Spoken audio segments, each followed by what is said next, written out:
weather. It governs our world, bringing life, death, and destruction. God damn it, go back. We're fine. Oh my God! It's drowning! Wow. World's deadliest weather is back. Bigger and badder. This time we include deadly natural disasters. One of the most terrifying moments of my life. Featuring earth-shattering quakes. Yo ahí vi pasar toda mi vida. Pero yo pensé que ya no la iba a lograr. I saw an entire building collapse. It was like something out of a movie. And volcanoes. It looks like all of my wildest dreams. Using people's extraordinary self-shot footage. We're gonna die, dude! We gotta get out of here! Mason, get away from the windows now!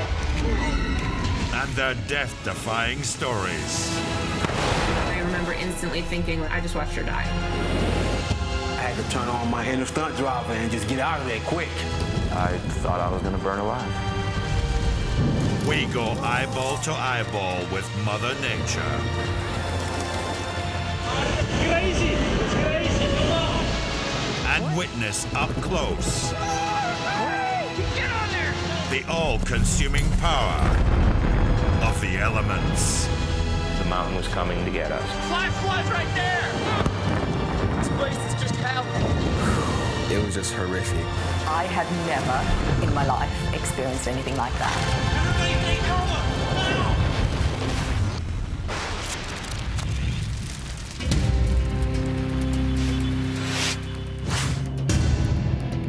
Coming up in this episode, a catastrophic earthquake wreaked total devastation in Ecuador. Yo sí pensé en ese momento, aquí nos quedamos, se cayó el edificio, pero también yo empecé a pedirle a Dios, no, por favor, no. In North Devon, a daring sea rescue goes right to the wire. My biggest concern for them was that it wasn't going to end positively.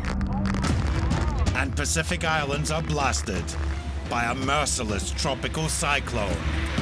The water start coming in our house. That's when we start evacuating. We had to save our lives.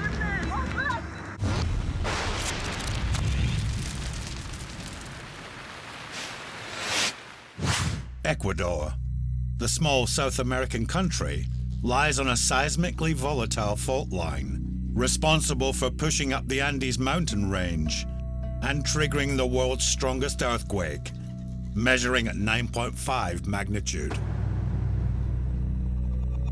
On April the 16th, 2016, in Puerto Viejo, Nilo Montes de Oca, his wife Andrea, and their 2 kids were settling in for the night, unawares life was about to be turned upside down.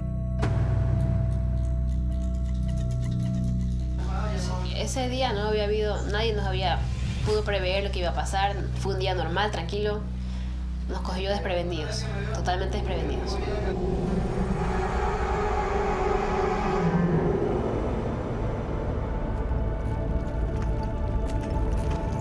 En lo que yo ya me disponía para vestirme, comienzo a sentir que comienza a moverme la cama, porque justamente yo me encontraba acostado. Cuando le digo a Andrea, temblor.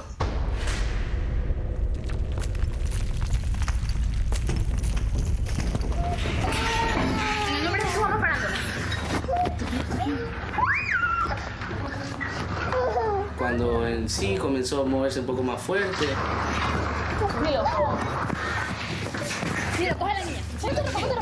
Ella tenía el niño más pequeño, yo cogía a la más grande, nos paramos en la puerta. No importa nada. Pero tanto era el movimiento que no nos podíamos mantener en pie que... El terremoto, el movimiento nos tumbó al piso, estábamos en el piso abrazados, nosotros dos en un pasillo, con los niños en medio tratando de cubrirlos. En el nombre de Jesús. Nilo, grita conmigo. En el nombre de Jesús. Grita conmigo, en el nombre de Jesús. Ya, coge la niña. Nilo, no puedes perder tiempo, apúrate.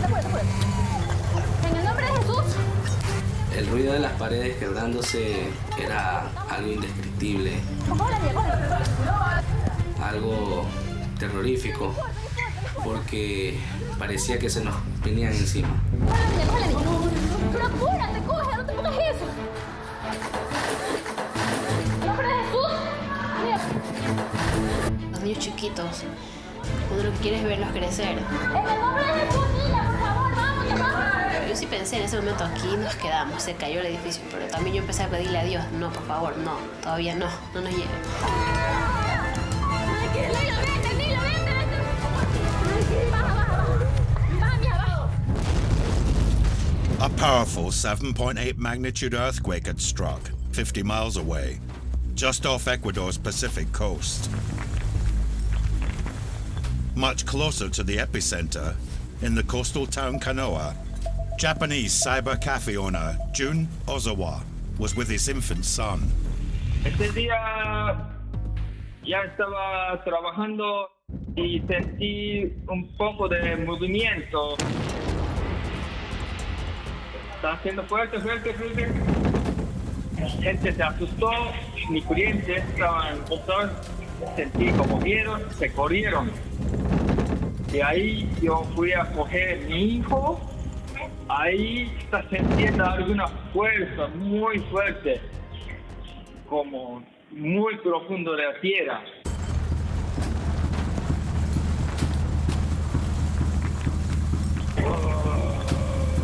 Muy bajo.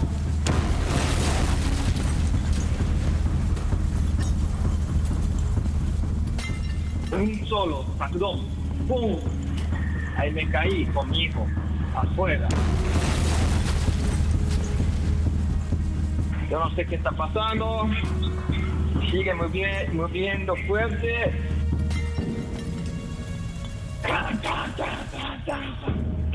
Como bomba. Era bomba. Yo soy de Japón, hay muchos terremotos así, pero nunca pensé que tan violenta y fuerza de terremoto, nunca. By the skin of his teeth, Jun had made it out to the relative safety of the streets. In Puerto Viejo, the Montes de Oca family was stuck 3 stories up in their violently shaking apartment block, liable to collapse at any moment.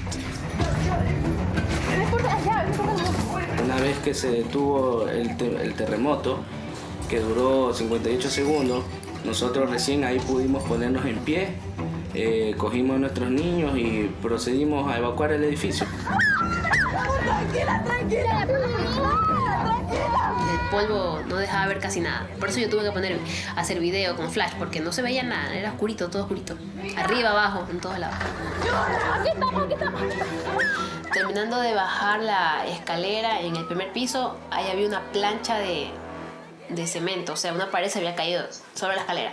Entonces yo no me di cuenta y me caí. Baja, hija linda, baja.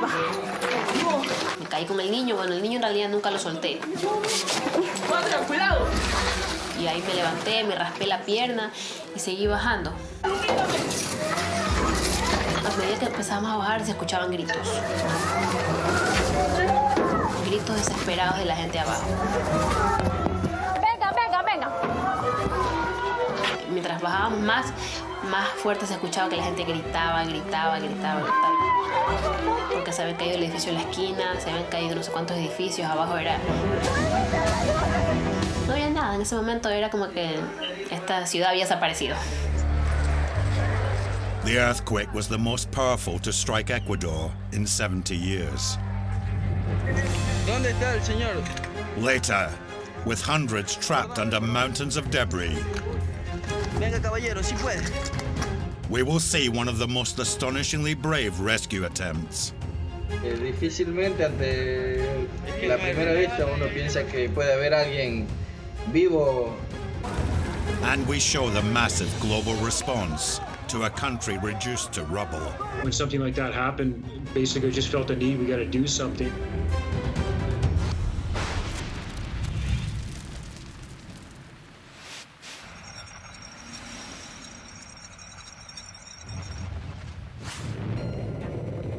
Year on year, the weather seems to get more extreme. And in 2017, nowhere on Earth felt this as badly as the United States. It was their costliest year for natural disasters, racking up a staggering $306 billion.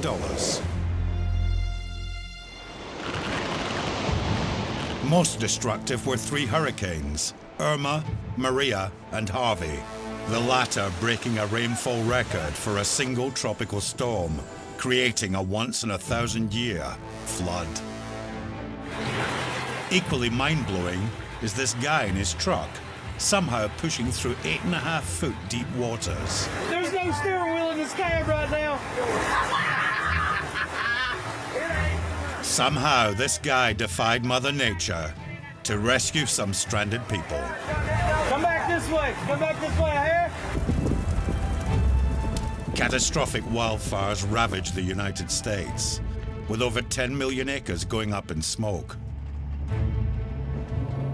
Worst affected was California, with record-breaking blazes in the north and south. Super smoky, hard to breathe. This guy is documenting the La Tuna Canyon fire. Holy crap! We can see flames.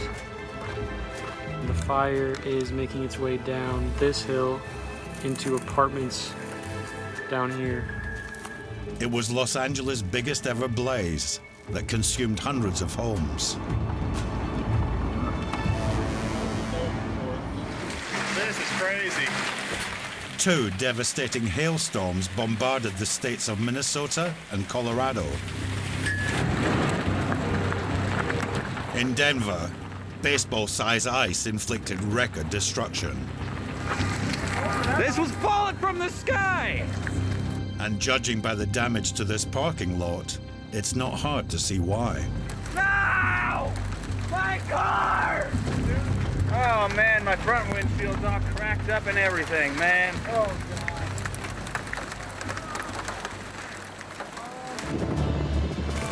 We're on a tornado now. In addition, across the US, there were 3 major tornado outbreaks, record-breaking flooding, and in Pennsylvania, snowfall shattered previous benchmarks, including a whopping 34 inches on Christmas Day.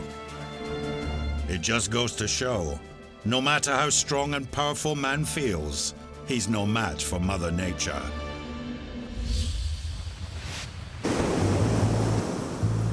Hartland Point in North Devon, England, a remote and rugged stretch of coastline that is both breathtakingly beautiful and deadly. Putting lives in peril are stormy seas and massive 30-foot tidal ranges that can snare unsuspecting holidaymakers. As Paula Taylor saw for herself on the 15th of February, 2018. I'd gone to stay in Bude with my aunt and cousin with my 3 children. We just decided on that day that we'd take a drive up the coast to Hartland Quay. I remember the weather being really bad. The day before there had been extreme weather warnings. The wind can really pick up in this part of the country. We'd been finishing up our lunch in the pub. All of a sudden, someone came in and asking to have a call put through to the Coast Guard because 2 men were stuck out on a rock. When I first saw the 2 men, I was quite shocked. Not a place to be in those conditions. The tide was coming in quite quickly. You could see swells of water coming around the rock that they were on. No clear way of getting back to the beach to safety. My biggest concern for them was that it wasn't going to end positively. As the alert was raised, 50 miles away, the HM Coast Guard in St. Athan leapt into action. Pilot Ollie Padbury and winchman Sam Wellstead were warned they only had half an hour before the incoming sea would wash away the 2 men. Speed was quite a critical factor. The tide was coming in very, very fast. The casualties didn't really have anywhere to go. Weather conditions on the day were very windy. There's a lot of wind at St. Athan, and then once you get out over the water, it tends to get even windier without the land slowing the wind down. When we arrived on scene, there was a lot of white water all around the casualties, and the waves were hitting the shoreline so hard that they were breaking up over the top of the cliffs there. The sea temperature was around about 8 degrees. The two casualties were dressed for walking, so had they been swept into the sea, the main risk to them would have been through drowning as opposed to hypothermia. It was obvious immediately that if we didn't do something straight away, these guys were going to end up in the water. By this time, massive waves were crashing against the rock, making the rescue treacherous. As I was getting winched out and being carried by the helicopter towards the casualties, I could see a lot of white water around me. I could see the force of the water. As the rescue reached its critical phase, from her cliff-top vantage point, Paula watched on with trepidation. It was nerve-wracking to watch. You just assume that everything's going to work out okay, but then you've got that nagging in the back of your mind that, you know, what if things do go wrong? The tide was coming in quickly. You know, we were getting really worried by this point. We were absolute in awe of the skills of the pilot. It was obviously very windy conditions. Their skills to be able to just stay in one place to get that rescue done was just amazing. As soon as I made contact with the rock, I did get hit by a wave. Quickly made sure that they didn't have any injuries. They said they didn't and they were fine, they were just cut off and cold. I thought the quickest and safest way to extract them was to send one casualty up on his own first, then I can secure myself to the other casualty, and then hopefully I can support him in the water should we have been washed off. So we just put the equipment on them, sent them to the helicopter. I could see how hard Sam was having to work. I knew the time pressure we were up against to get the guys off the rocks, and I was doing everything I could to keep the aircraft steady so Sam could work quickly underneath us. I could see the waves coming in. I could see they were getting higher and higher as they approached Sam, and I could see the wave coming towards Sam just as we winched him and the last casualty off the rock, and I knew it was going to be one that broke over the top of the rock.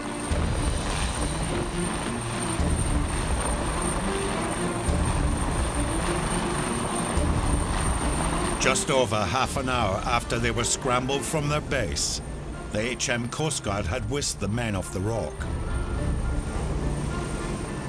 A few more seconds, and that final wave could have spelt doom. It's amazing to know that, you know, you've got the emergency services at hand. We're lucky to have them. Could have been a completely different ending.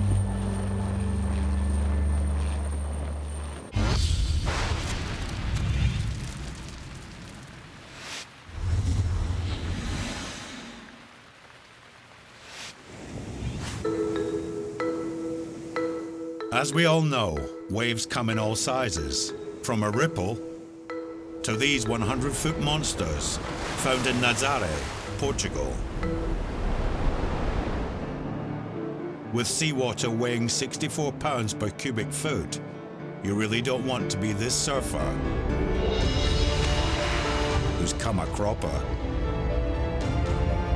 His jet ski rescuer dashes to his aid.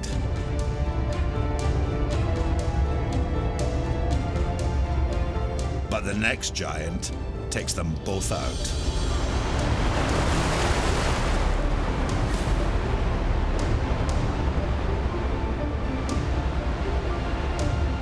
Amazingly, despite being pummeled to an inch of their lives, they both survive. If you think surfing the treacherous mountainous seas in Nazaré is mentally deranged, then how about this fellow? Not content that tiptoeing across a wire is dangerous enough, he has an angry, boiling ocean snapping at his heels. This is called slacklining, but watching this leaves me slack-jawed with incredulity.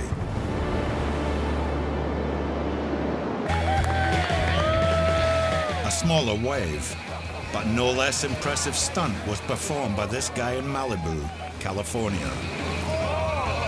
Obviously bored with one board, he hops onto another, cementing his surf dude status.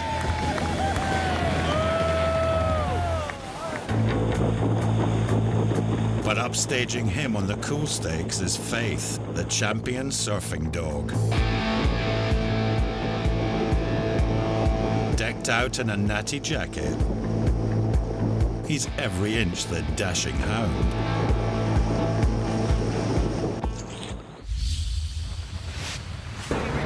Still to come, a violent thunderstorm brings tragedy to Midwest America. We looked over to the stage and it began to lean a bit and sway a bit, and then that collapsed. And a huge tropical cyclone overwhelms two idyllic Pacific islands. I was convinced my house was going to be flooded. Earlier, we saw how in 2016, Ecuador's biggest earthquake in 70 years reduced its coastal regions to rubble. No había nada en ese momento, era como que... One of the worst affected places was Puerto Viejo. Most of this city was decimated, with hundreds trapped under collapsed buildings. Policeman Pulverises was on duty as the disaster unfolded. El terremoto fue algo terrible, fue algo sorprendente. La tierra se movía como cuando en tipo olas. Caían los postes, caían los alambrados eléctricos, los edificios caían. Era algo impresionante, como explosiones. Era como estar en una guerra, eran explosiones por todos lados. Yo me encontraba en el servicio de patrullaje a pie, me encontraba caminando por la ciudad. En el momento del terremoto nos encontrábamos bajo el Hotel Cabrera, en el portal del hotel. El edificio se viene abajo todo, como cuando haces un castillo de naipes y de pronto se derrumba. Mercifully, as it was off-season, the hotel was empty, apart from one security guard, Angel Mera, ¿Dónde? who happened to be one of Paul's good friends.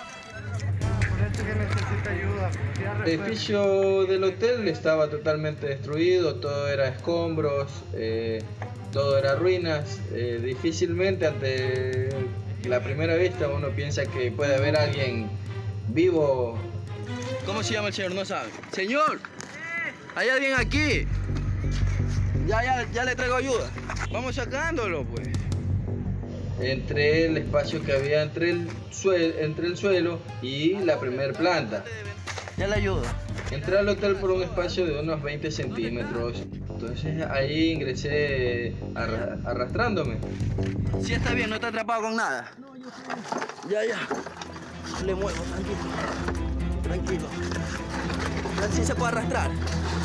Comencé a sacar escombros, llegar al punto en donde estaba más cerca. Venga, caballero, si puede. Ya, espérese, ya le paso algo para que se arrastre. Ya cuando lo encontré, yo me saco el cinto policial, se lo extiendo.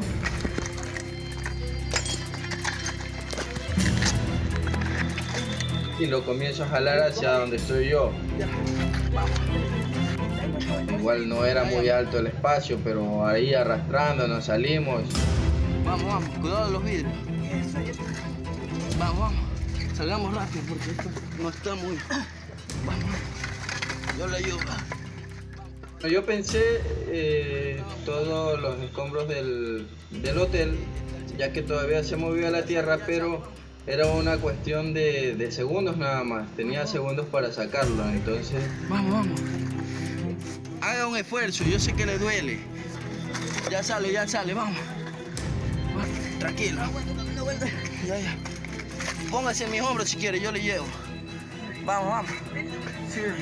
Arrímeseme. Eso, ya. Ahí vamos avanzando poquito a poco, paso a pasito. Ya. Y una vez que ya estuvo cerca mío, lo puse en mi espalda. Ya. Tranquilo, vamos, poquito a poco nomás. Ya estamos afuera. Ya. Venga.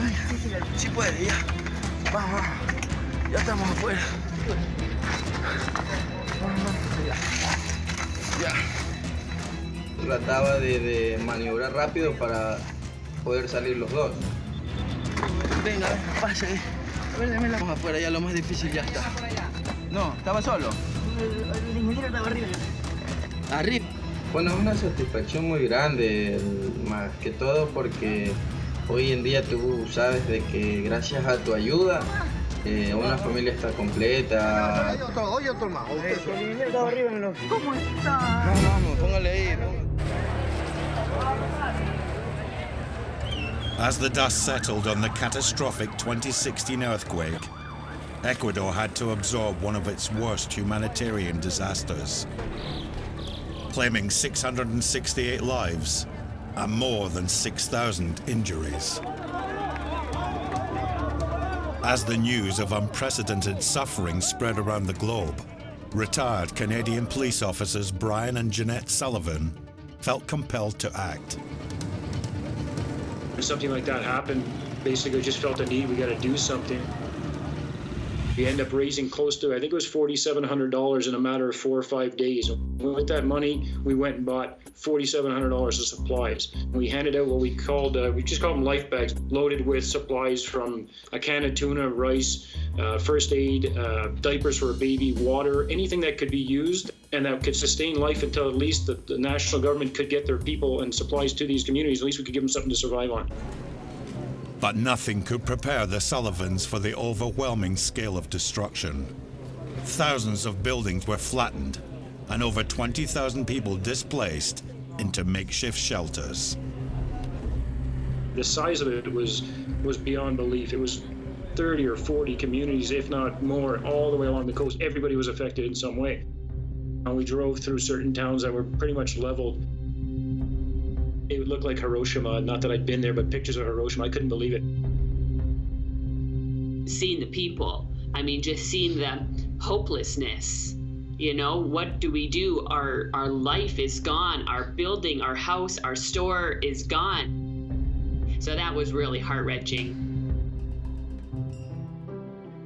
Everybody had left the mountains and were all set up on the highways with anything they managed to rescue from their house. There's people lying on a couch with their kids and their dog. Have a shelter, a lean-to, a piece of plastic, a garbage can, anything that they could, anything they could grab. We stopped to hand out food to one guy, and so this is a good 10 days after, and he said, "You are the first people that have come by with anything for me. You're the first people that I've seen." And he was not in remote area. He was just a little bit on the outskirts of town. As well as heartbreaking human suffering, hordes of domesticated animals were roaming wild on the brink of starvation.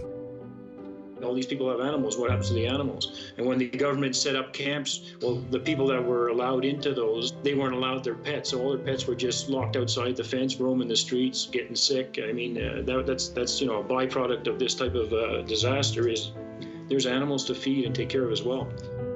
So we did dog food drive with about 800 pounds of dog food and distributed that. We realize how little we are in the big scheme of things. An earthquake, we had never experienced it. It opens your eyes, seriously opens your eyes to holy crap. It doesn't take much to change your life forever.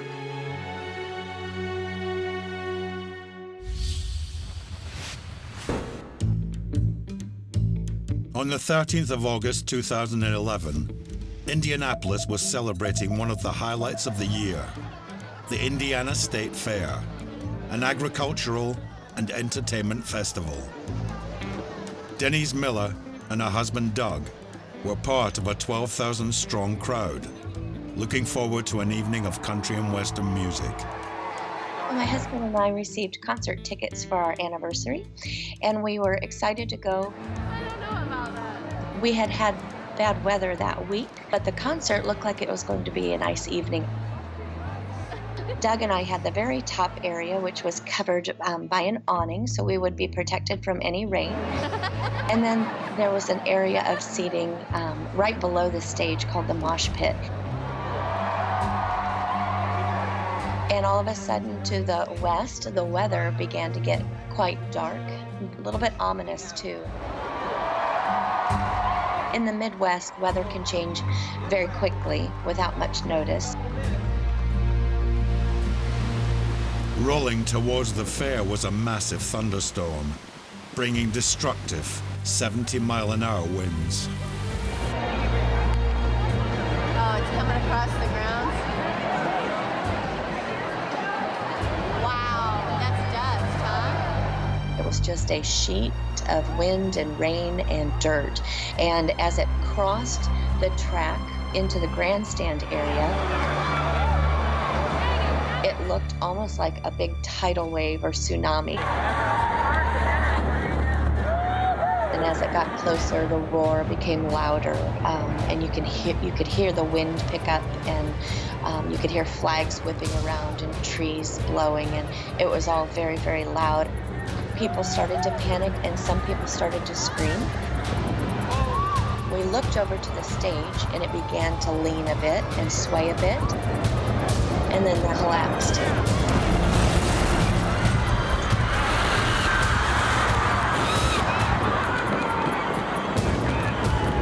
You could hear people screaming down below. We were so high up in the stands, we could do nothing but watch.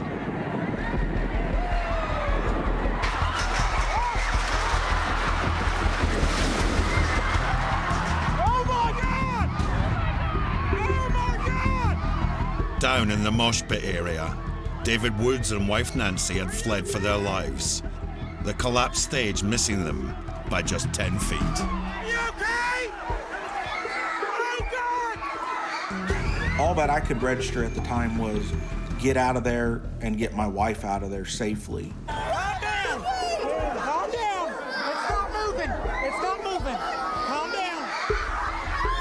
I started, shouting and cussing. It wasn't fear, it wasn't excitement, it was just out of shock. I just started climbing through the pipes and the tubes to find people. The first thing I came across was a little girl. It was her arm that was bleeding severely. Hey, we need a medic really bad for this little girl! Right here! I'm a doctor. Right here! I just gave him my shirt for a tourniquet! I'm a doctor. It's breaking, come on! The gentleman came in identifying himself as a doctor, and I kind of stepped back and let him take over. I knew he was the trained professional. Hey, we got a doctor! Watch out! We got a doctor! I continued on, making my way under the debris, and I came across a teenage boy, and he was face down in the dirt, and his leg was trapped under a light. Are you okay? Just stay still.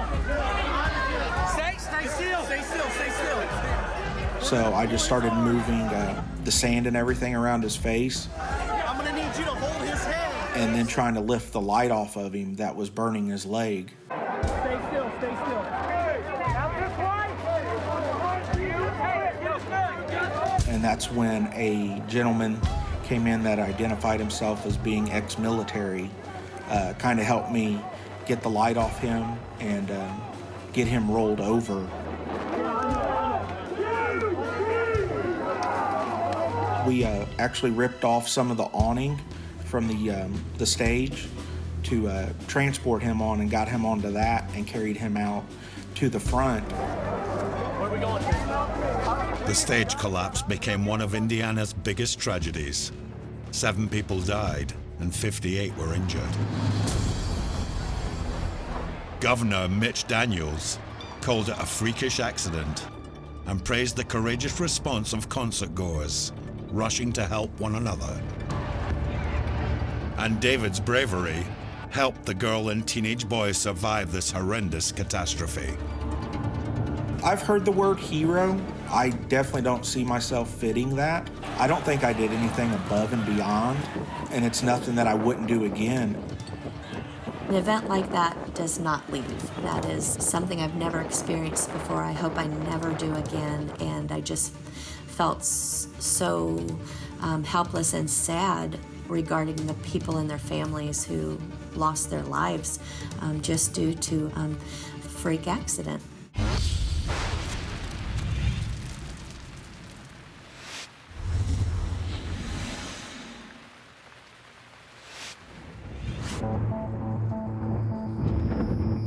Nothing epitomizes Mother Nature in an absolute fury like thunder and lightning.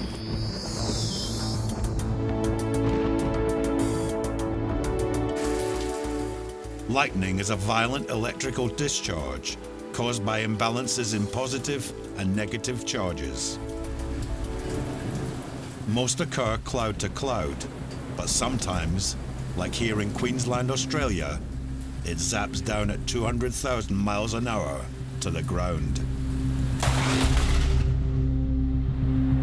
Each bolt can contain up to 1 billion volts, enough to power 56 houses for a day. Amazing energy from a split second. As we've seen, lightning likes to travel down, but on incredibly rare occasions, like this in Paraná, Brazil, it travels up. This happens when lightning bolts start from tall metallic structures, like antennas on top of buildings, and rise towards the clouds. Only 1% of lightning strikes do this, and hardly any are captured on film.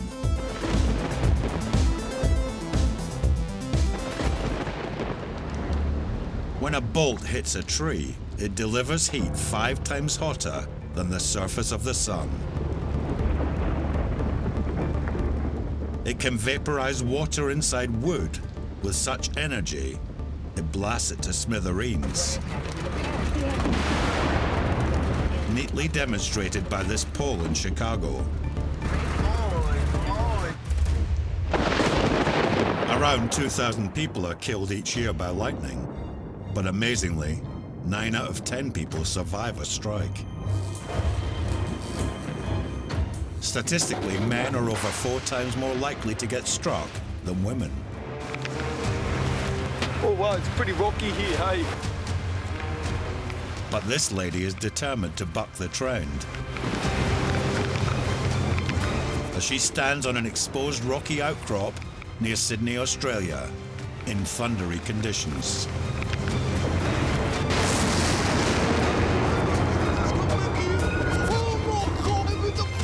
It's hard to say who's more shocked, her or her boyfriend. Good, baby, come on, man, 'cause Lord and Paul nearly hit ya. Oh my God, baby, you alright?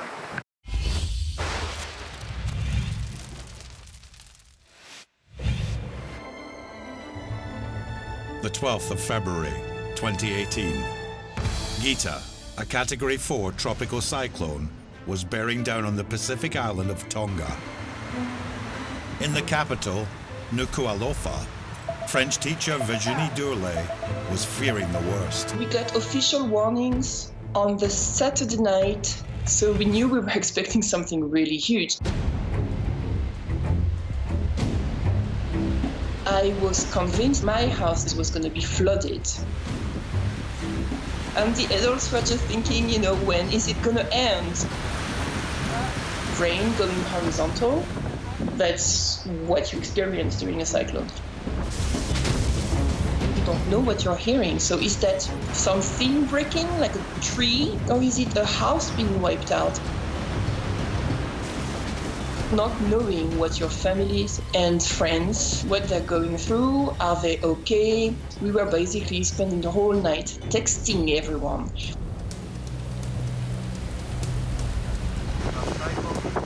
Three days earlier, Cyclone Gita had pulverized the nearby island of Samoa, bringing 125-mile-per-hour winds and over 5 inches of torrential rainfall. In the capital, Apia, 20-year-old Hope Sioli's home was being submerged by rapidly rising floodwaters. The water start coming in our house. That's when we start evacuating. We had to save our lives.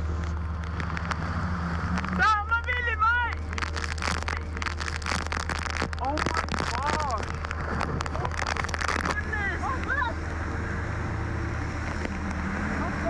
All I can see around is just flood and trees. Trees were falling, and as I was looking around, I saw the old woman who reminds me of my grandma. She was carried by her grandson. Chao, se me sila magwala nung ay. Ay! That's when I start calling out to my sister who was driving the car that there's an old lady who needs help. So she stopped the car, and then we try to get her at the back of the car with us, with me and my twin sister.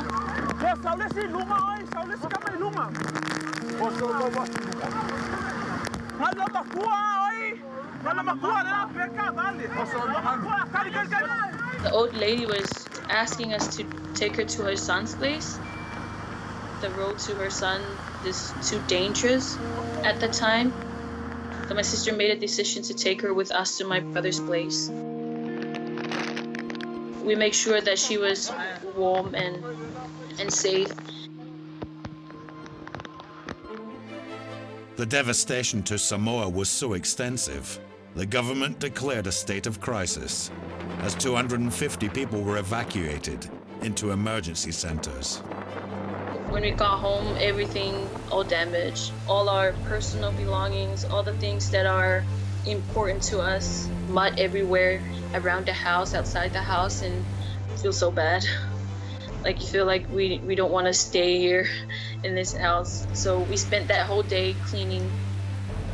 Over in Tonga, the flooding was just as bad, with over 1,000 homes damaged or destroyed. But the filthy waters not only brought misery, they brought deadly disease, as Virginie found to her cost. My entire neighborhood got flooded. The street was 20 to 40 centimeters deep in water. Limestone mixed with water, mixed with mud, mixed with whatever you can imagine is on the street. All of that was in my house for 2 days. And stagnant water is not a good thing. We were having major dengue fever outbreak. I had the worst rashes, like my whole arms and hands were just unbearable for a week or so. I actually got in such bad level of pain and ache where I couldn't move. Cyclone Gita was the worst storm to batter Tonga in 60 years. It was such a shocking experience, it will live in the islanders' memories for years to come. But we are talking national disaster here, on national level. It's gonna take years to rebuild everything. You completely change your perspective on nature when you live in a place where it's right in your face. You have no choice but to have to deal with it. Really hoping I am never ever going through a Category 5 cyclone again.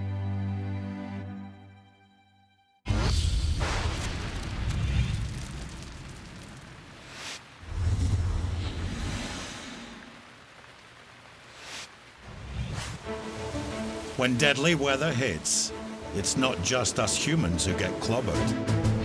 When our furry or feathered friends get caught unawares by Mother Nature, only the coldest of hearts wouldn't melt. Yosemite National Park is home to this yogi bear. They're known as strong swimmers.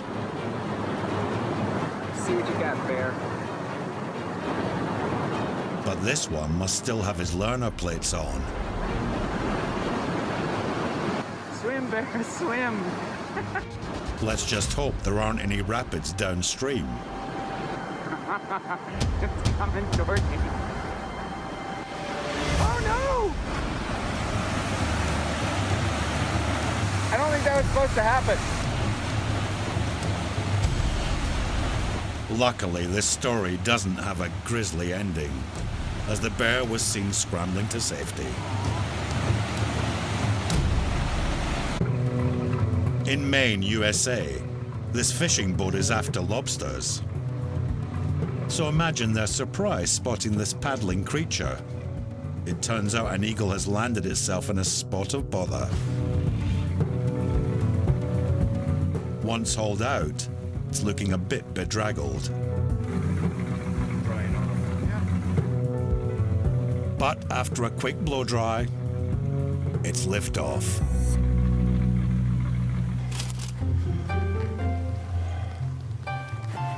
Bare feet on frozen metal can put you in extreme peril. This little finch is rooted to the spot, and a tasty morsel for any passing pussycat. But the human blowtorch rose to the rescue. You go ahead and fly away. And thanks to Mr. Good Samaritan, this little Tweety Pie won't come to a sticky ending.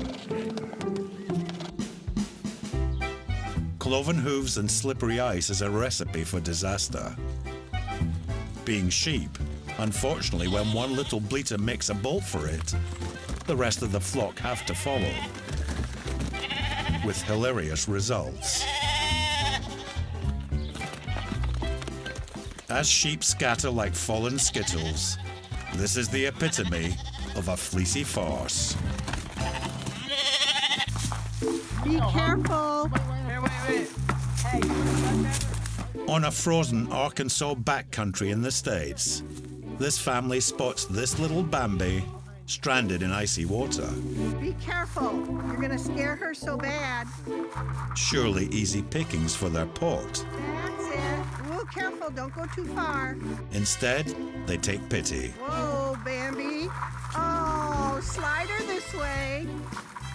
That's it. With the ice not fully frozen, this is trickier than first thought.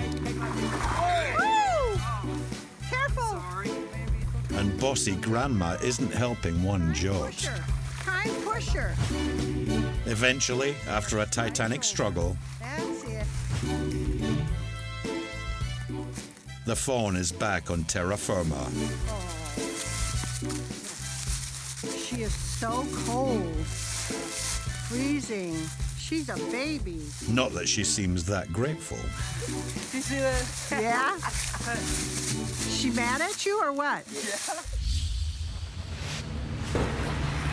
In this episode, we've seen Mother Nature give full vent to her fury.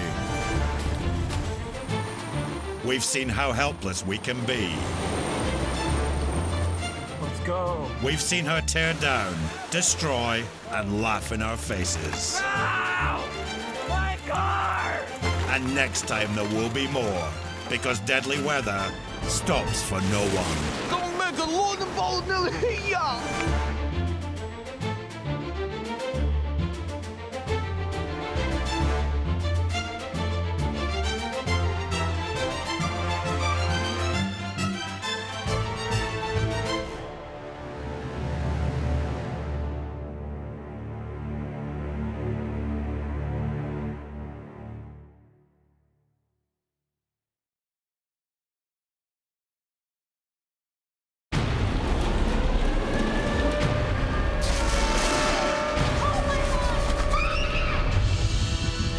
The weather. It governs our world, bringing life, death, and destruction. God damn it, go back. You're fine. Oh my God! He went drowning. Wow. World's deadliest weather is back. Bigger and badder. This time we include deadly natural disasters. One of the most terrifying moments of my life. Featuring earth-shattering quakes. Yo ahí vi pasar toda mi vida. Pero yo pensé que ya no la iba a lograr. I saw an entire building collapse. It was like something out of a movie. And volcanoes. It looks like all of my wildest dreams. Using people's extraordinary self-shot footage. We're gonna die, dude. We gotta get out of here. Mason, get away from the windows now! And their death-defying stories. I remember instantly thinking, I just watched her die. I had to turn on my inner stunt driver and just get out of there quick. I thought I was gonna burn alive. We go eyeball to eyeball with Mother Nature. Crazy! It's crazy! Come on! And witness up close Get on there! the all-consuming power of the elements. The mountain was coming to get us. Flash floods right there! This place is just hell. It was just horrific. I had never in my life experienced anything like that. Everybody take cover! Now!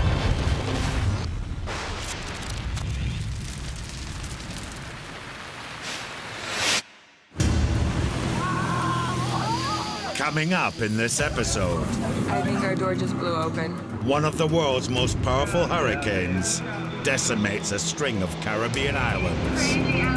I just remember how scared I was. I thought I was maybe going to die. In the North American wilderness, a dying horse undergoes a dramatic rescue. You could tell that he knew that we were there to help him. And a carer faces a desperate battle against catastrophic floods to reach his orphanage. It's really a terrifying moment.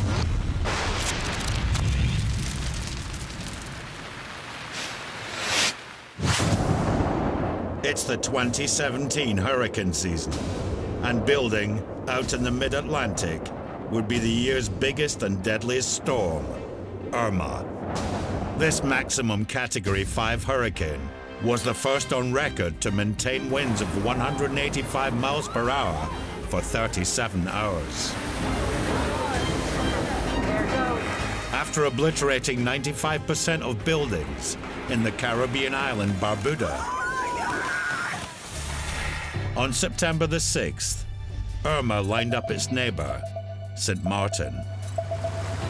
Florida yachties Ariana Zaya and Christian Hightower had been enjoying an extended Caribbean cruise when engine trouble forced them into the island's marina. We are getting ready for Hurricane Irma today. This is the day. It's D-Day. It's supposed to hit today at like 8 o'clock.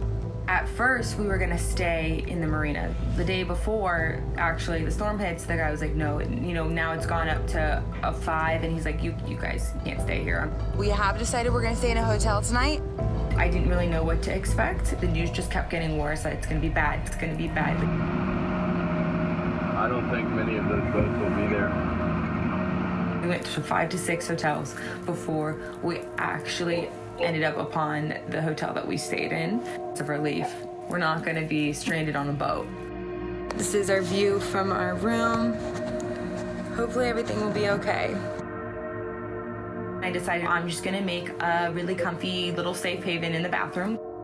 Put all what water we could have in there, the food that I had in there, we just hoped this was gonna be good enough and hope the bathtub and our roof was gonna hold. As Ariana and Christian hunkered down at their Mejo Beach Hotel, across town, renowned Brazilian vlogger Lorraine Mavromatis and her husband, medical student David, were preparing to leave their home for a safer haven. Só sair de casa para se proteger. É muito difícil você sair de casa e não saber como que vai estar. A gente tá indo pra escola e vamos ficar lá até acabar tudo isso. The school advised all the students to take shelter at the school because it was the safest building on the island. It was built to sustain a Category 5. It was roughly about 1,000 students, and we were all concentrated on the auditorium. Todos os estudantes aqui, a gente tá todo mundo junto nessa, um ajudando o outro, é uma família. We had water, canned food. I got my own little spot next to the door. I didn't want to stay too close to the windows because I was scared if something shattered or anything. Falaram que vai chegar daqui 3 horas. Ele tá vindo mais devagar ainda, o que é mais perigoso ainda. At about 5 p.m., it started to get cloudy and dark. You could see that the hurricane was coming. Gente, eu tô tremendo, dá muito medo. Tô com muito medo. That was the first Category 5 hurricane to hit the island. A água não para de entrar, tá muito forte. Throughout the whole night, you would hear this really, really strong wind. It was the most awful sound that I could hear, and we had glass windows close to us, so we saw everything.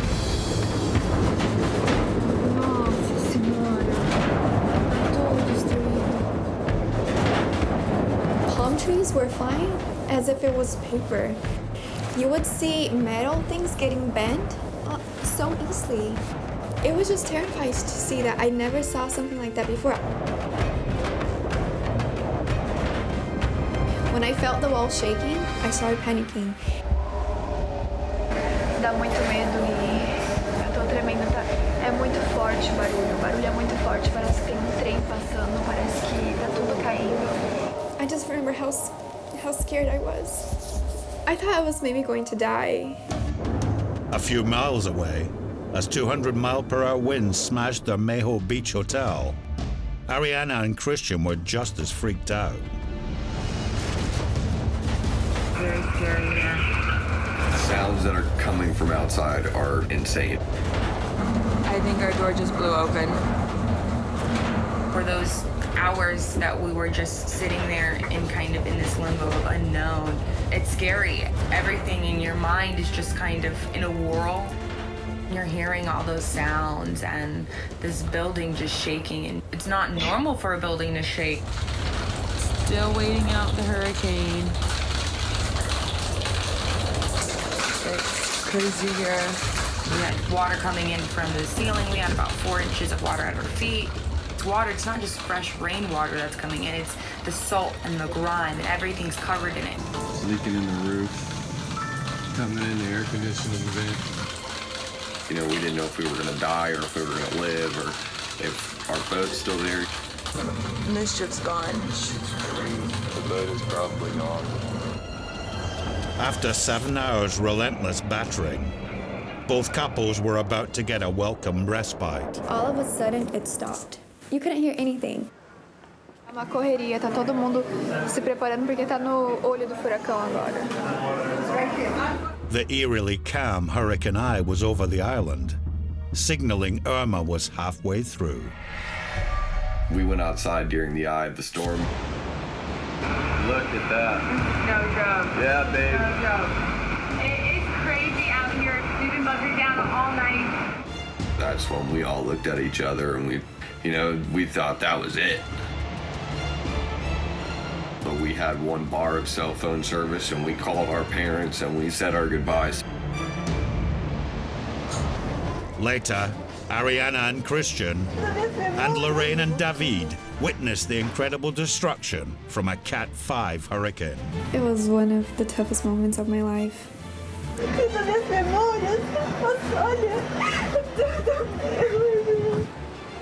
Everything here is devastated.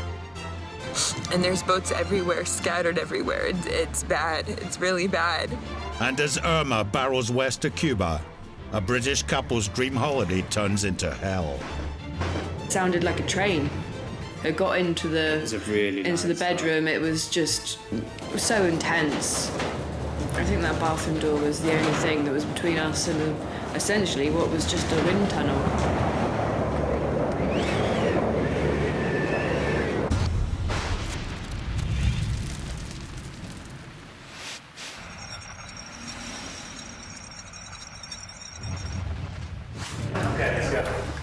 Deadly weather can be harsh and merciless, with scant regard for man or beast.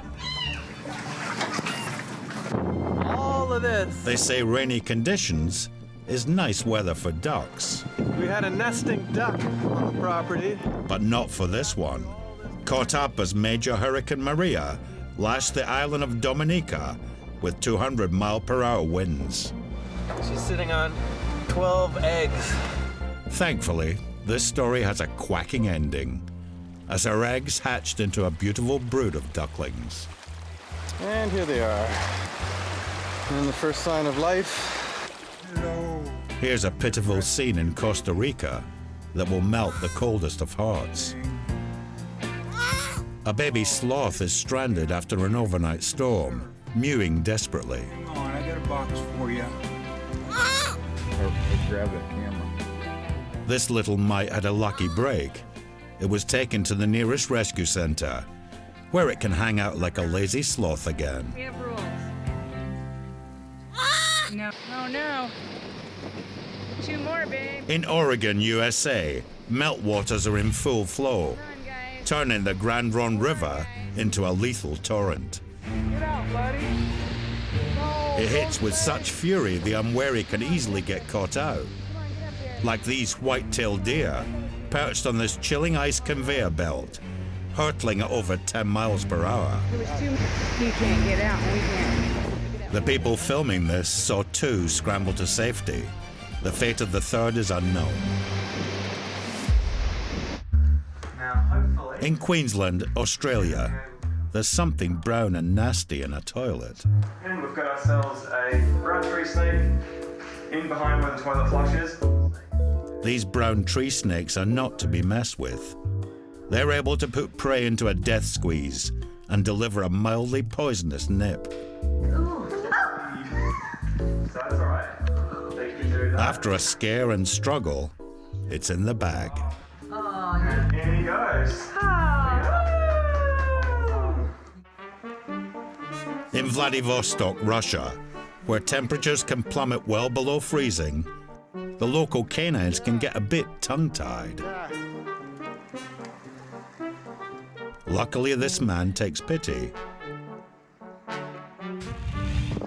But I bet this poor mutt won't forget his tongue lashing in a hurry.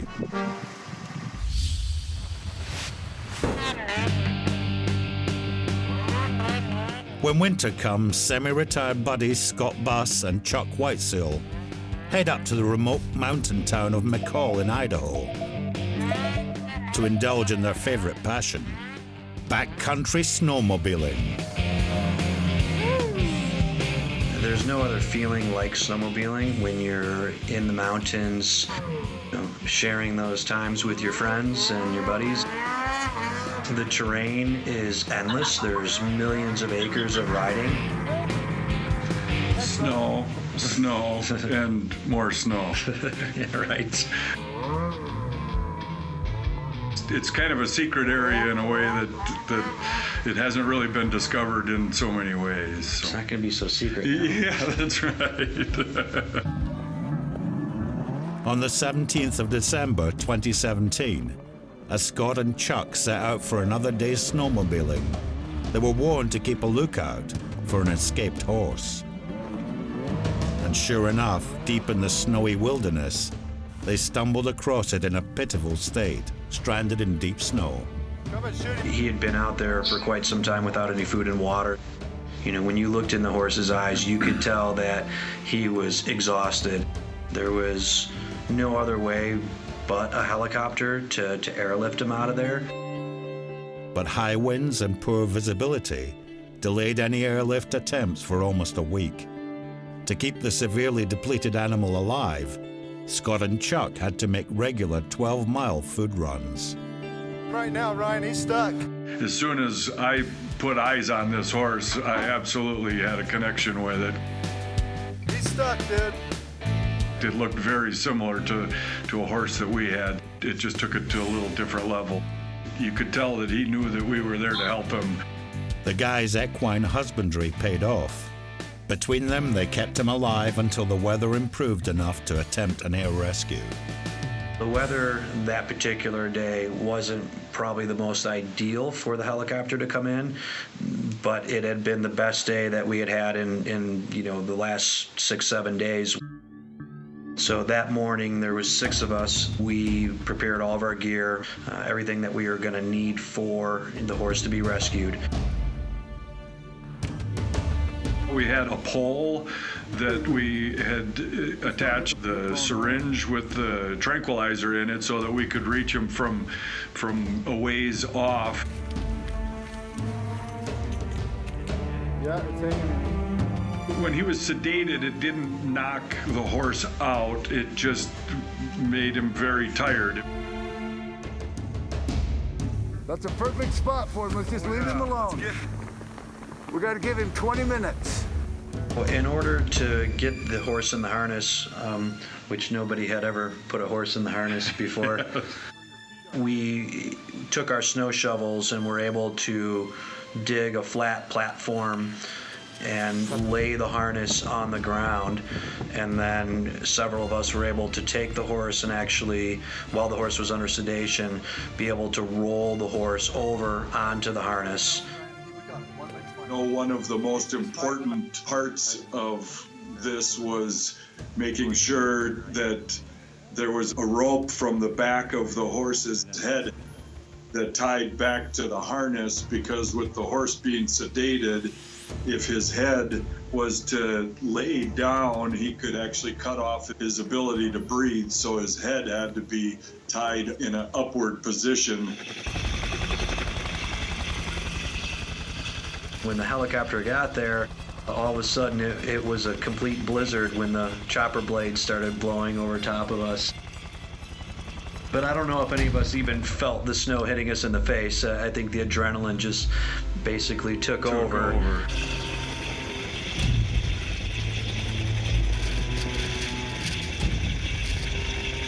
One of the guys took his sweatshirt off and we put it over his face just so that the horse was blindfolded and really to try to calm him down. And I don't know how a horse would react to flying through the air like that. And gave him the thumbs up to go, and up in the air he went. That when we initially lifted the horse off the ground, one of his hind legs was caught in one of the straps.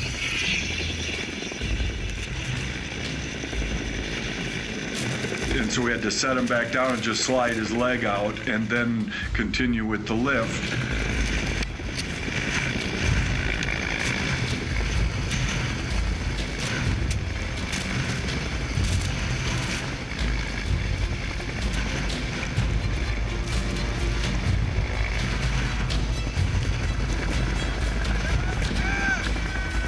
Once the horse was finally lifted off, that's where there was just a huge celebration between all of us. I'm just so excited to actually see this horse be able to get off the mountain. A moment I don't think any of us will ever forget.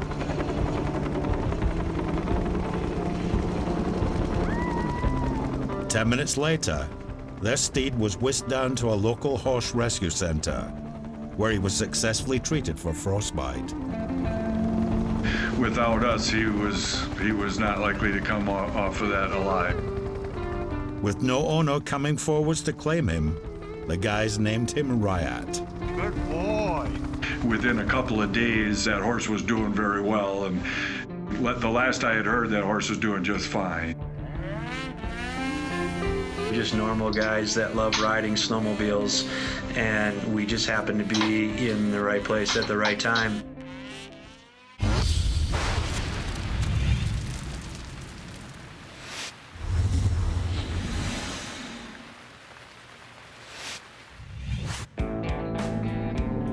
When Jack Frost comes out to play, spreading his icy peril, he can play havoc with our well-ordered lives. In mild, temperate Britain, people don't have to encounter ice that often, and it shows. All this man wants to do is drag his rubbish up his driveway. But it's proving a formidable challenge. Hold on, I'm just filming Danny. This is the very definition of one step forwards, many steps back.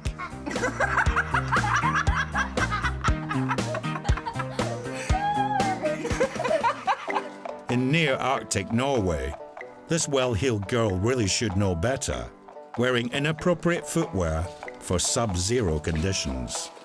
Platform heels turn this shallow incline into a fraught hill of doom. Miraculously, despite her Bambi on ice impression, she avoids becoming another fashion victim. In Russia, home to the wintry deep freeze, this driver is cautiously edging his way in treacherous conditions. So imagine his shock when he's confronted by this bizarre trucker madness. A bit like the buses. You wait ages for one jackknifing lorry, and two come along at once. In Duluth, Minnesota, temperatures can drop to a bone-chilling minus 37 degrees Celsius, transforming wooden trails into adventure ice rinks, ideal for these skaters to give their dogs a thorough run-out. Although it takes a fair degree of skill to negotiate at high speed, sharp turns, and man-made obstacles. But despite the occasional wobble, everyone survives in one piece.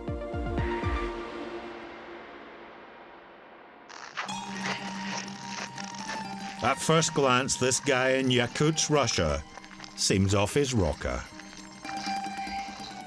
Preparing for a dip in minus 40 degrees Celsius in a leather loincloth. Да ладно.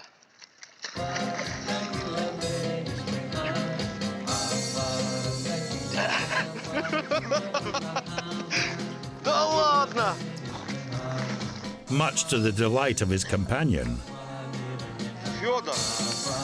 he plunges 65 feet under the ice cap for fully 25 seconds. In these freezing temperatures, he's liable to catch an awful bug, which is exactly what he does.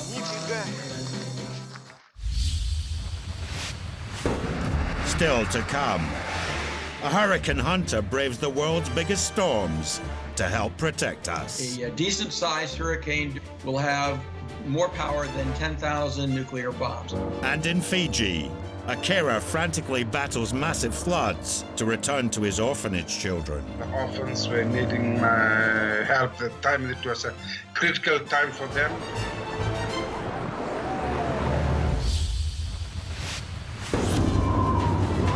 Earlier, we saw how in September 2017, two couples were forced to ride out the scariest storm of their lives. Nossa Senhora, tá todo destruído. I just remember how scared I was. I thought I was maybe going to die. When Category 5 Hurricane Irma smashed into the Caribbean island St. Martin. Look at that. No joke. Yeah, babe. No joke.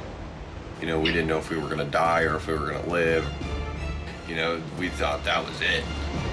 As the hurricane set off on a deadly 1,000-mile trek west, Irma homed in on Cuba, gate-crashing Yolanda Craig and Jamie Smith's dream holiday in Cayo, Santa Maria. You know, it's 30 degrees and sunny. What can possibly be coming? We came down to reception one morning to find some notices put on the reception desk saying, we are going to be evacuated today. People were piled onto coaches, sort of just as you were. Take a book and try and enjoy it. I think it was about 14 hours from the beginning. Yeah, it was a long old day. When a hurricane watch is declared in Cuba, the government take over everything. They designate where is a safe hotel to go. Yolanda and Jamie were relocated almost 200 miles west to the resort town Varadero, supposedly out of the line of fire. But Irma had other ideas. We were confined to our rooms for 72 hours. We weren't to leave under any circumstance. And I think that's when we really realised that it was going to be bad. Coming. She's an angry mama. The hurricane got gradually worse throughout the afternoon, so it wasn't just a case of, surprise, she's here, you know, it's hit and that's it. The weather gets harsher and it gets rougher outside and the wind picks up. Went into the bathroom, locked the door. Stopping early getting into the bathroom. We were unfortunately in a room that the lock didn't work on the window. It flung open. Hear it constantly being pushed in against the frame, then being ripped open again. Then after about 45 minutes, there was a big rip because it had been ripped out of the frame. When the small window went, it just created a vacuum in the room, which then took the patio doors out. So the patio doors sort of exploded. It sounded like a train. It got into the bedroom. It was just so intense. I think that bathroom door was the only thing that was between us and essentially what was just a wind tunnel. The water's leaking in. I have a wet bum. The wind is smashing against the bathroom door. I was bleak. Oh. I need a holiday to recover from a holiday. We were sat against that door for about 8 hours trying to keep it shut. Hurricane Irma became the first Cat 5 hurricane to make landfall in Cuba in more than 80 years. In 72 hours, she had laid waste to the island, severely damaging over 200,000 homes and killing at least 10 people. It was quite shocking to see what Anne had done the next morning, really. You know, I don't think we were really expecting to see how bad our room was. Yeah. I am. I think for me, actually, the aftermath was a bit worse. It's a struggle to even get food, it's a struggle to sleep, it's a struggle to get water. We ended up looking for coconuts on the beach because, you know, we couldn't do anything else. It's amazing how destructive it can be. I think quite a few days afterwards I was quite anxious, you know, you're naturally on edge, and I was particularly sort of alert for things. 3 days later, Yolanda and Jamie were flown home to Britain. 1,000 miles away in St. Martin, Ariana Zaya and Christian Hightower were on their way to survey the damage Irma had inflicted on their precious yacht, Mischief. This is absolutely devastating. I don't wish a Cat 5 hurricane upon my worst enemy.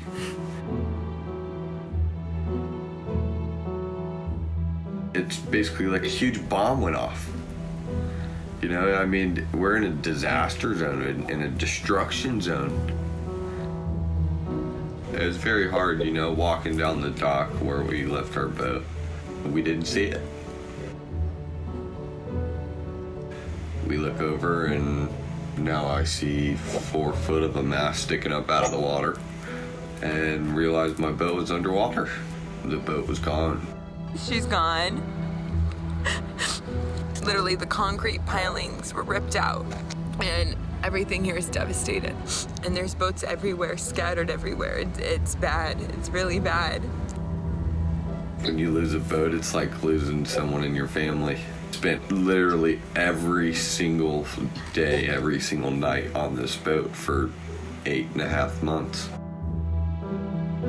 It's crazy here. It's bad. So much debris around here. It's everywhere. I hope we get out of here. You're stranded without food, you're stranded without water, you're stranded without electricity. It's almost in a way harder than the hurricane. Over at the St. Martin University, Brazilian vlogger Lorraine Mavromatis and her husband David were also about to see their life implode. About 4 days later, they said it was okay for us to go see our apartment. Eles estão indo levar a gente agora pra ver nossa casa, pra gente ver como que ficou. A gente tá indo agora. I was desperate to see my home because my whole life was in there. All my memories, all my belongings were there. I just thought, are they still there? As soon as we got in our car, I knew it wasn't going to be okay.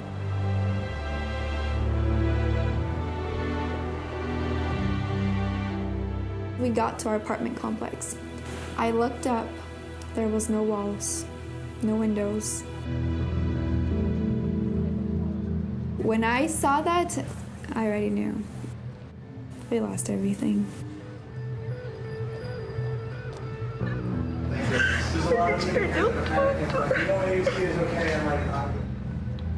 It was one of the toughest moments of my life. Not just because of the material things that I lost, but most importantly, the memories that I lost. Things that money can't buy again.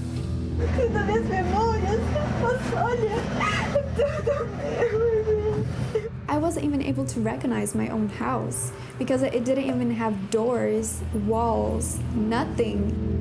E acabou. O sonho acabou. Foi destruído e...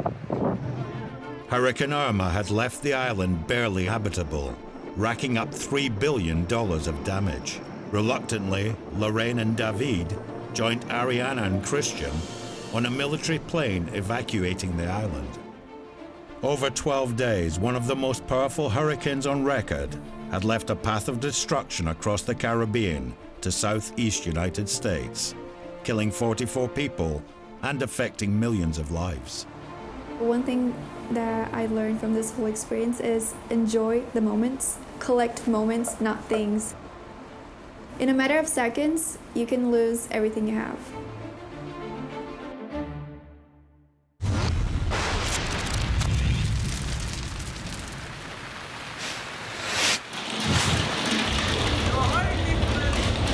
Hurricanes are without doubt the most deadly and powerful natural disasters on the planet. The strongest Category 5 hurricanes can generate winds of over 200 miles per hour, dump 2.4 trillion gallons of rain a day, and cause unparalleled devastation. One expert who's had a unique bird's-eye view is Jack Parrish, based in Lakeland, Florida. I got in this business way back in 1980, and the thing that was fascinating is that the sheer magnitude of these amazing creatures. A decent-sized hurricane during the time of its life will have more power than 10,000 nuclear bombs. Jack, as a member of the NOAA Hurricane Hunters, is tasked with flying into the eye of the storm in the name of science. The tracks that we fly are very much focused on getting the airplanes as low as possible into the windiest areas with multiple passes through the centers. In the worst part of the storm, we're going to take a battering at times up to the point where we basically have to cry uncle and say, the plane can't take any more than this. It can be quite extreme for brief periods.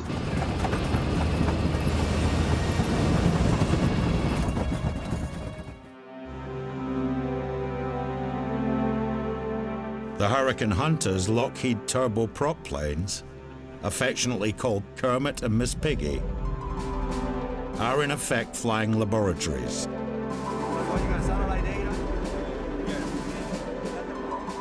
Using radars, probes, and a whole host of other cutting-edge equipment, they measure the size, strength, and direction of hurricanes. And it's all for our benefit. Our big thing is protection of life and property. We have to get the right people away from the wrong places and do it early enough that we get them all out of the way. We're getting better and better at forecasting where the storm is going. We're still working really hard on getting a lot better at how strong is it going to be in 3 and 4 and 5 days. Very important, because if you warn people that it's going to be a Cat 4 and it comes ashore as a Cat 1, they're not going to listen to you the next time. Atlantic hurricane season for Jack takes place between June and November. This veteran has now chalked up 38 straight years of hunting, but nothing prepared him for 2017. In a normal hurricane season, a couple become major hurricanes. What makes 2017 so extraordinary, sheer numbers. There were 10 in a row that became hurricanes, 10 in a row, at least 4 that reached the major hurricane strength this year. And to have them hitting populated coastal areas at the same time, so rare. Hurricanes may have the worst possible rep, but before you write them off, consider this. Without them, the world will be a far more hostile place. Global weather is there to make our Earth survivable. The hurricanes are balancing the heat. They're reducing how hot it is near the equator, so they're making those places a lot better to live, and then moves the heat to places that need it, to the cold areas. So it's really, really valuable for the Earth. It's just sometimes it comes with a destructive price tag.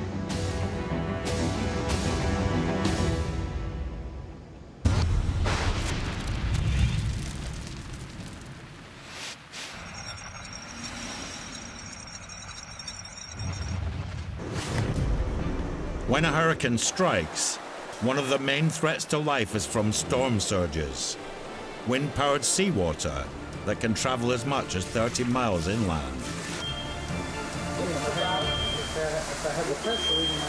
It's 2012, and Hurricane Sandy is slamming into the U.S. eastern seaboard around New York City.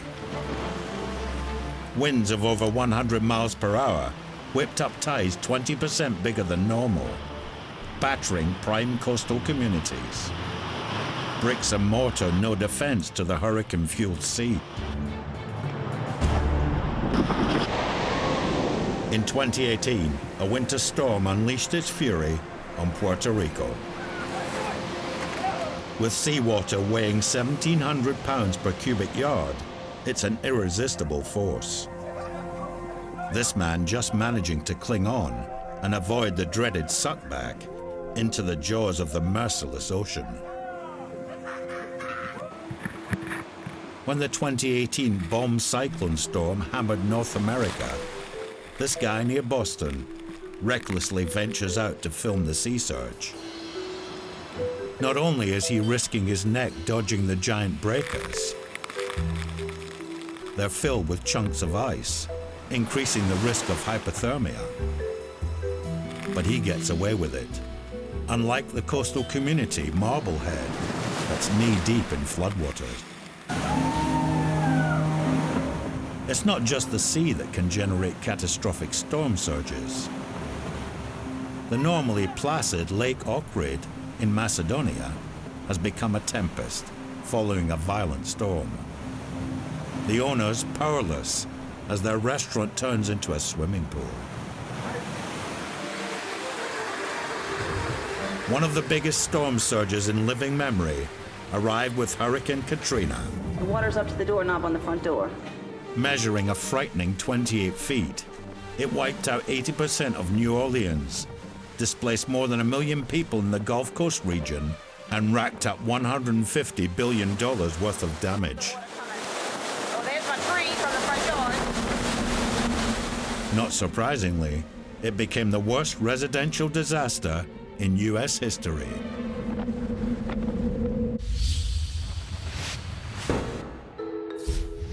In the beautiful South Pacific island of Fiji, Wame Bosailewa is a valued member of the Ba community. The 40-year-old runs a small orphanage, providing the boys under his care with fresh hope. I'm working as a home superintendent.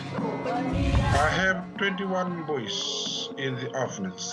The younger one is 7-year-old, and the eldest one in the home is 18-year-old. 5 Fijian, and the rest is my Indian children. But on April the 1st, 2018, Wame's Fiji idyll was thrown into turmoil. As Cyclone Josie swept in unannounced. As a Category 1 storm, the main threat to life didn't come from the wind, but torrential rain.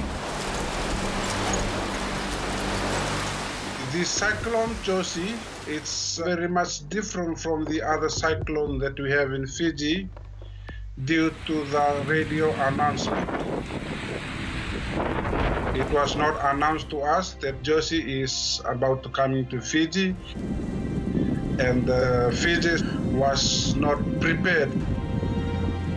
The flooding was very fast, and a lot of people lost their properties. In 48 hours, Josie's rainfall exceeded 8 inches. When the storm struck, Wame had been attending Easter service at a church out of town. Just a few hours, floodwaters had sealed off his route back to the orphanage. I was coming back from the Easter Sunday service when I come to contact with the flooding. I was really emotional. That's the first time I see such kind of flooding in Ba. I was hoping that the water would be going down, but actually the water continues to rise up. From 11:30 and until 3 o'clock, when the police came to rescue me. We only have one police boat that day, the 21-feet fiberglass boat to rescue people from their homes and pick those people on top of that roof. People were not prepared for that kind of flood. So those people who are standing on the roof of the bus stop, they were waving, seeking for assistance to be helped. They are shocked, they are not believing that the flood will be that big. Most of them are traumatized. I was very shocked. I can't believe what I saw that day. So I was thinking of the boys in the orphanage home. I have to go there. The orphans were needing my help at the time. It was a critical time for them, for me to take care of them because flooding is coming up. It's really a terrifying moment. Upsettingly for Wame, he wasn't able to reach his orphanage as the swollen, fast-flowing Bar River was too dangerous to cross. Instead, he joined 2,000 islanders forced to spend the night at evacuation centers. I was not sleeping very well because I'm thinking of the boys in the orphanage. It was not a very good time. Like, oh, it's going down, going back. I'm again, then I sleep again, then I check it. Oh, it's almost there, almost there. Then at 4 o'clock, 4:30, then I can see that I can see the road. I can walk from there to where I park my van. Then I drive from there to the orphanage. We were fortunate. The orphanage is on top of the hill, so there was nothing destroyed during flood.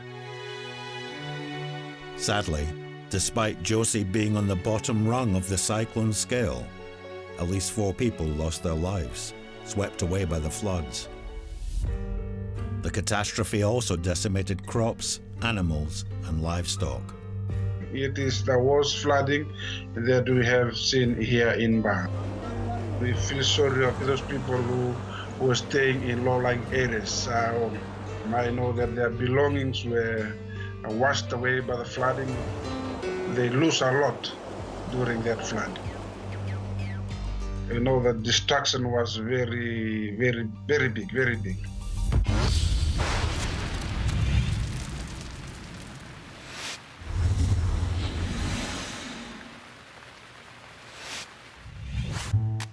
Sometimes, no matter how hard we try to impress, Mother Nature has a cruel habit of raining on our parade. In Newcastle, New South Wales, all this bather wants to do is get a spectacular selfie with big breakers as a backdrop. But Neptune has other ideas and delivers a photobomb he'll never forget. Apparently in Penza, Russia, when heavy rain saturates the hillside, the farmers love nothing better than a spot of competitive tractor hill climbing, backwards. Unfortunately, this old relic looks ready for the knacker's yard. Helping out on his way is gradient and gravity. The driver almost joining it in the great scrap heap in the sky.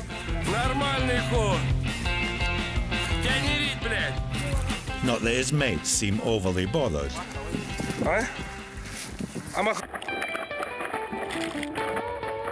This pair of synchronized surfers in Hawaii obviously fancy themselves a tad, as they show off their complicated balancing routine. The only problem, the higher you go, the harder you fall.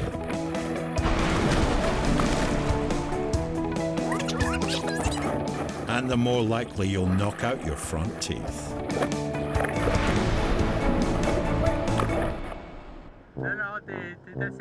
This man in Canada is clearly not the sharpest tool in the box,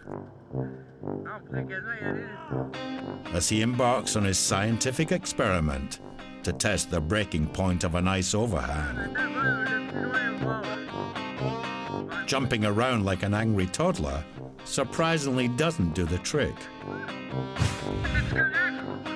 But a few strategic stomps does. He must be proud of himself, proving the ice isn't the thickest object around. In this episode, we've seen Mother Nature give full vent to her fury.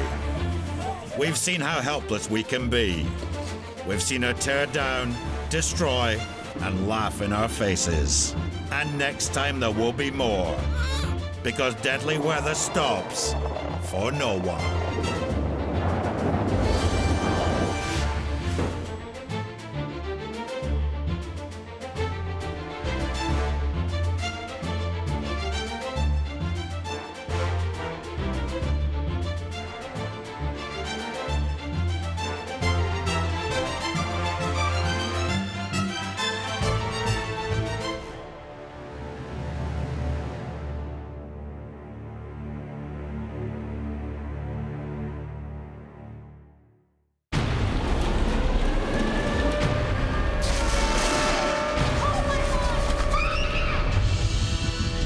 The weather. It governs our world, bringing life, death, and destruction. God damn it, go back. We're fine. Oh my God. It's drowning. Wow. World's deadliest weather is back.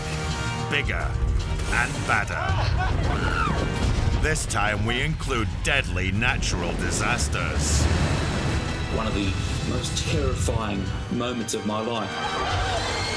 Featuring earth-shattering quakes. Yo ahí vi pasar toda mi vida, pero yo pensé que ya no la iba a lograr.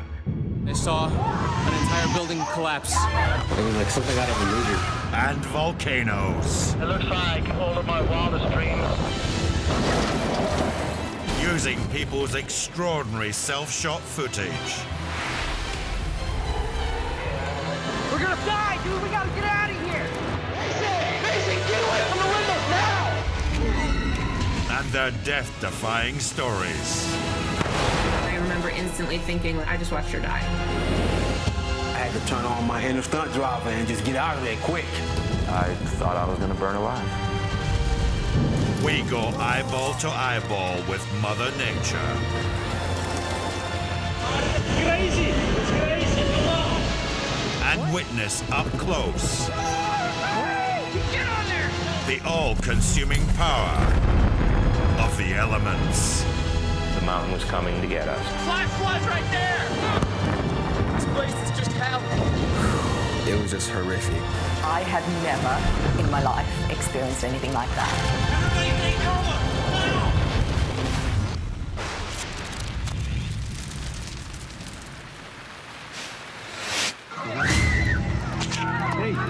Coming up in this episode, Portugal is besieged by hundreds of devastating wildfires. Ninguém sabia o que havia de fazer. E foi caos, terror total. A freakish water spout has American beachgoers running for their lives. It's insane how a beautiful day can just quickly turn into a really dangerous situation. And a huge Australian flood triggers the biggest evacuation in Queensland's history. There was a gentleman in his 70s. The water was literally lipping just an inch or two below the top of the bed.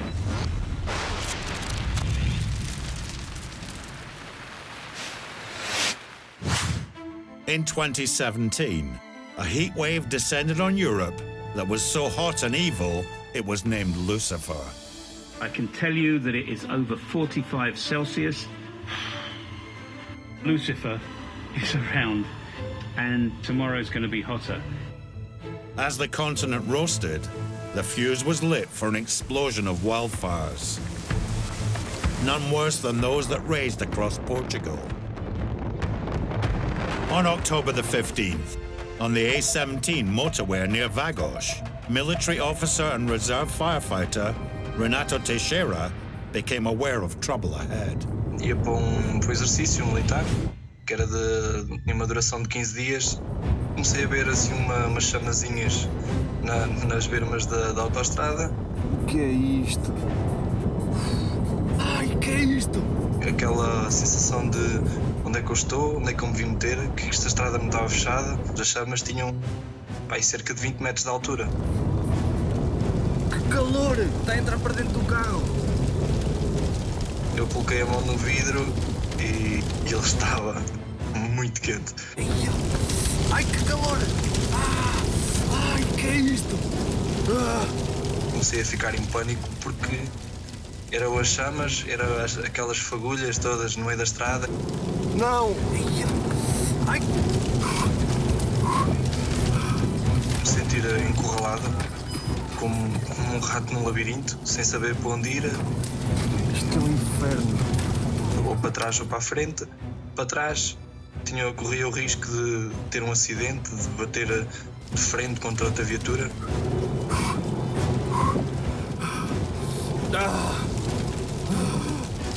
E depois a única opção foi mesmo para a frente.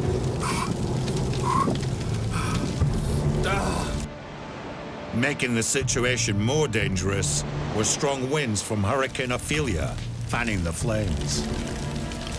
As the tinder-dry conditions sparked hundreds of forest fires, in Entroncamento, Arlindo Marques was on red alert. Vinha um incêndio no monte. Eu percebi-me que, de certeza que aquele fogo ia chegar a outra aldeia chamada Queixo Perra. Agarrei na minha moto, arranquei lá para a aldeia. Eu, quando cheguei por menão lá em cima, todos eu ouvi: acudam, acudam, acudam. Os habitantes já andavam com mangueiras a regar, e, portanto, a molhar os telhados, a molhar as casas. Já estava tudo molhado, à espera do monstro. Estão aqui estes homens, estes voluntários, e é o que está aqui para defender a Caspeira. De repente, começou a vir um vento muito complicado, um vento rodopiava. E atrás veio aquelas chamas horríveis, aquelas chamas. Ela a queimar a montanha direita à aldeia, talvez tivesse 80 metros, e depois na montanha. Então, começou-se a fazer de noite. O fumo era tanto, não se via nada, nós praticamente não nos vimos uns aos outros. Nós não conseguimos respirar. Senti que ia desmaiar, até senti que dá-me aqui alguma coisa. Ficamos cercados de fogo. Foi o fim do mundo. Isto é um inferno. Back on the burning corridor that was the A17 motorway, conditions were only getting worse for Renato. Parece que o mundo todo desapareceu. A minha visão funilou para a frente e tenho que ir em frente. Está tudo a arder! Não! Tinha só aqueles 6 metros que eu vi Alcatrão, o resto era tudo fumo. Fiquei sem a visibilidade.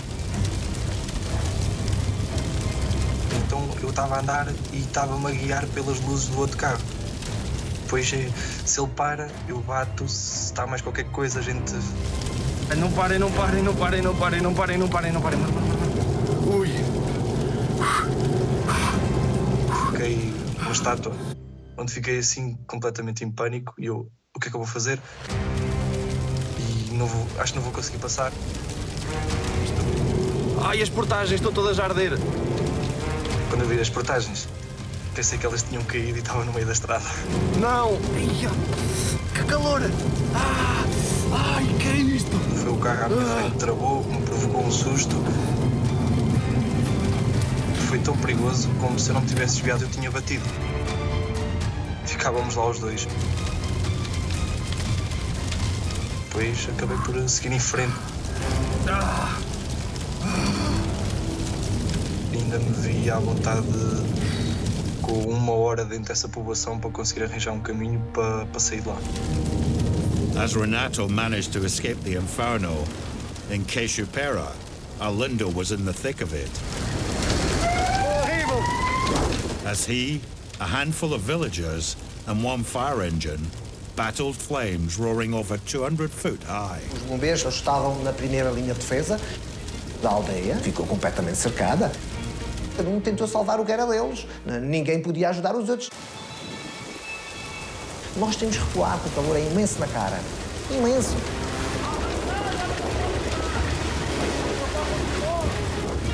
aquelas fagulhas que pareciam estrelas cadentes, rente às orelhas, a bater nos olhos, a gente com medo que até se incendiasse alguma coisa na gente. Os homens a combater, é horrível. As fagulhas saltavam 50 metros e começava a arder em todo lado ao mesmo tempo. Nós não se conseguia segurar porque agarrava-se no chão. Ninguém sabia o que havia de fazer. Aquilo foi um caos, um terror total. Dantesco. Isto é o fim do mundo. Não vês, isto é o inferno. O fogo conseguiu salvar as casas. O fogo comeu tudo. Muita sorte tivemos nós e não tem morrido ninguém. Later, with large swathes of Portugal ablaze, even professional firefighters were getting ambushed. 20 segundos, desde que analisei a situação até chegar à gente. Olha, estou a ouvir pessoas lá em cima. And civilians join the rescue effort as the country goes up in smoke. Fomos surpreendidos pela velocidade com que os acontecimentos tomaram a dimensão.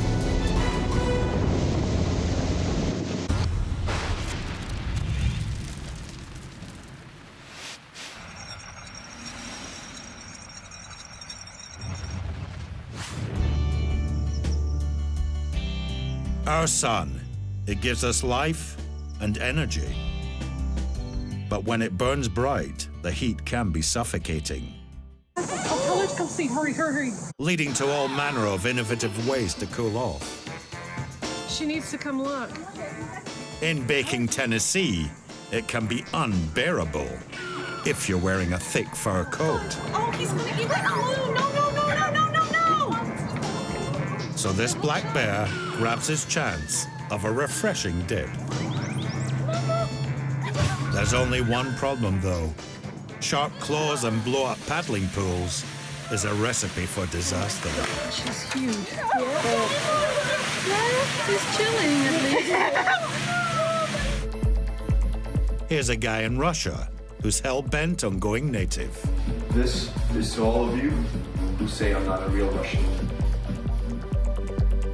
There's at least 4 feet of snow outside, so I wonder what he's got in store.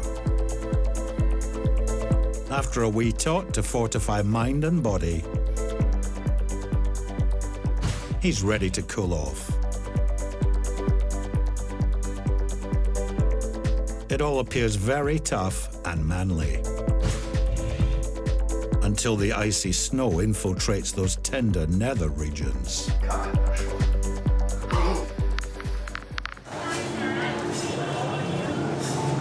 In Ho Chi Minh, Vietnam, you get the double whammy of heat and humidity. So if you're a fluffy white pup, it can be insufferable. This man's bizarre solution, probably inadvisable. It's a cool box with a difference. Although, for some, dog meat is considered a delicacy in Vietnam. But this man has assured us they aren't destined for his pot.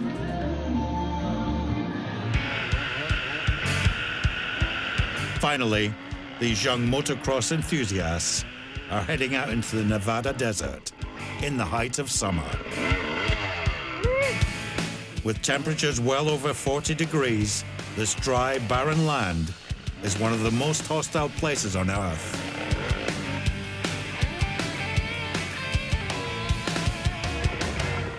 So imagine their surprise when in the middle of nowhere, they stumble across this man.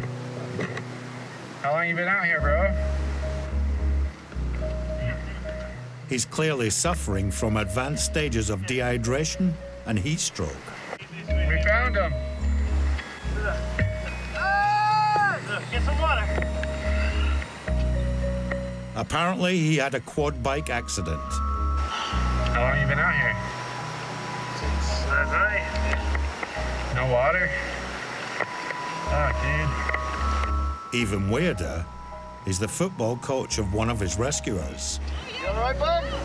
Yeah? Still, he manages to bounce back and make a full recovery.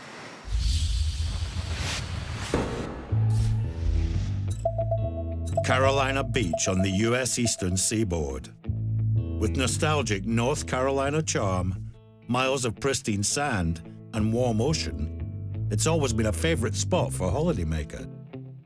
Back in August 2011, Jeremy Kessler and family were enjoying a typical holiday. Carolina Beach is a great summer place that we like to visit.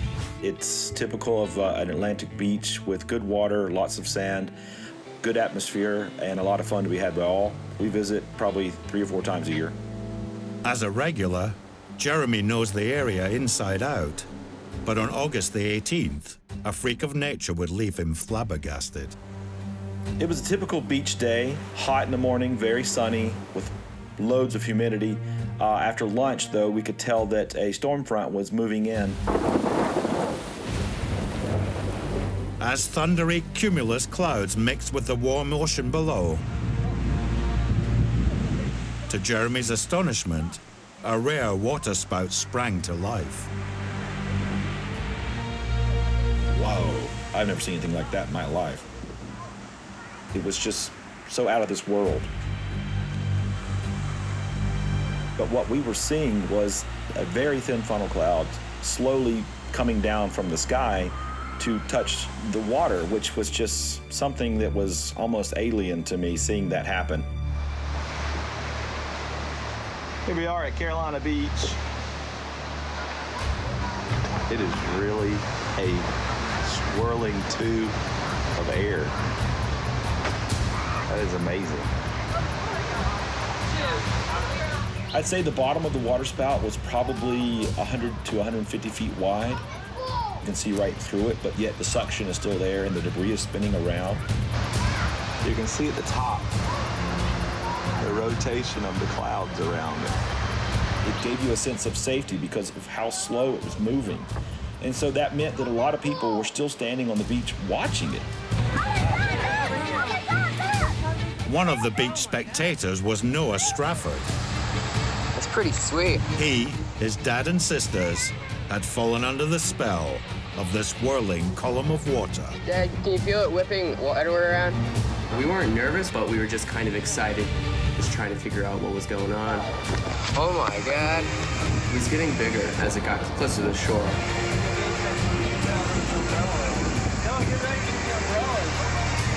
I was pretty mesmerized by it. In the moment, you're just like, wow, this is kind of a once-in-a-lifetime opportunity to be able to witness this. This is really cool.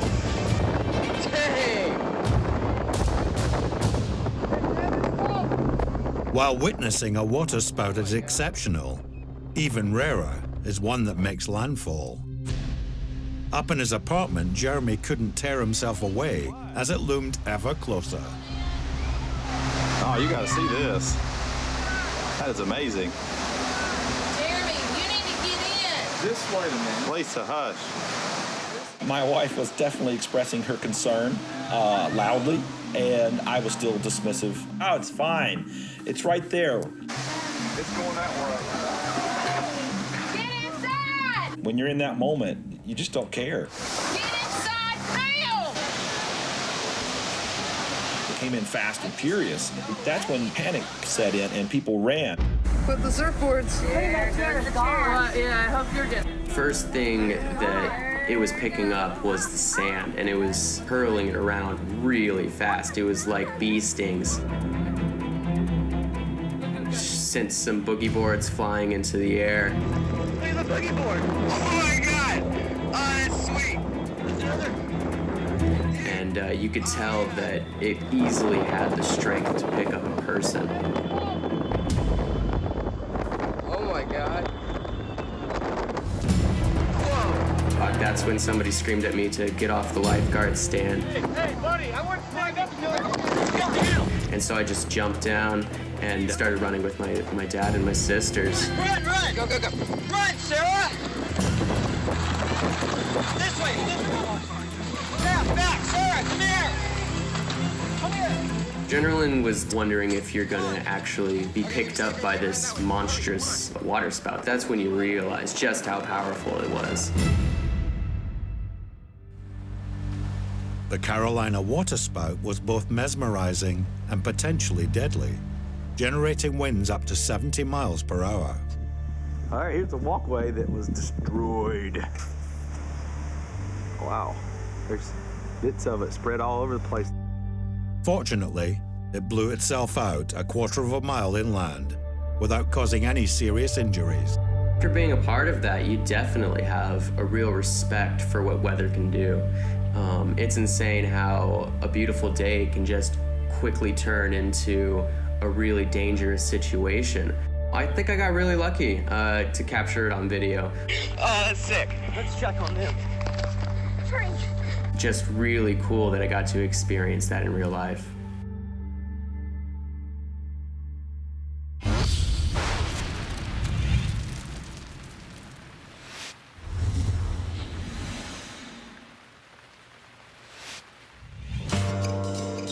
Holidays, a time to relax, have fun, and let your hair down. But our weather gods can turn a slice of heaven into hell. On the Greek island of Rhodes, on a cloudless day, these holidaymakers are ambushed by a tiny tornado snaking across the pool.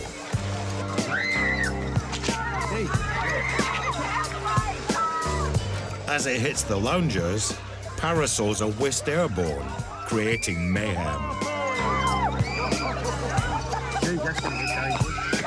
You could say it sparked a mini Greek tragedy.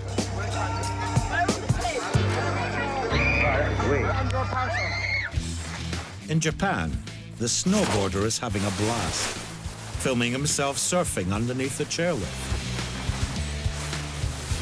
But his obsession with getting the perfect shot proves a dangerous distraction. And a bit like the panto, it's behind you.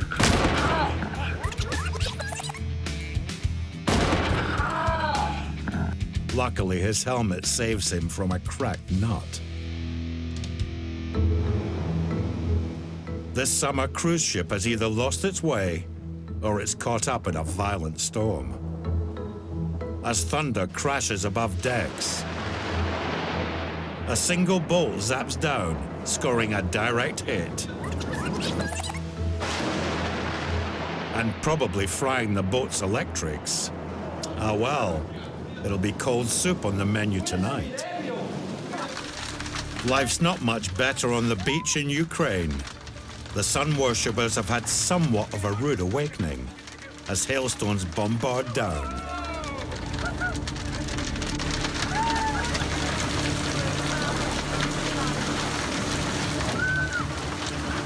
As the storm intensifies, it threatens to blast everything into oblivion.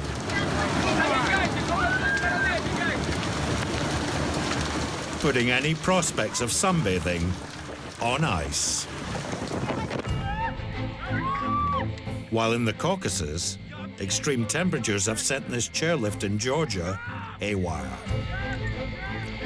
It's gone into overdrive, backwards.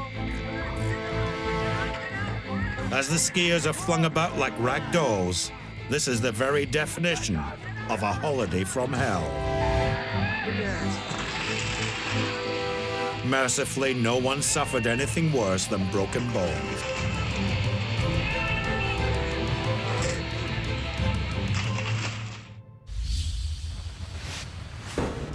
Still to come. Coming across the freeway in front of us. Right in front of us.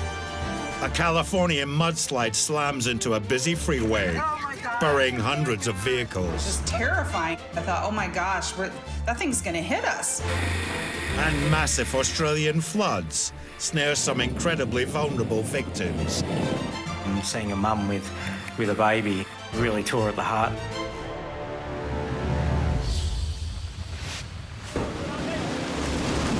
Earlier, we saw how in 2017, Portugal's baking hot summer sparked an explosion of massive wildfires.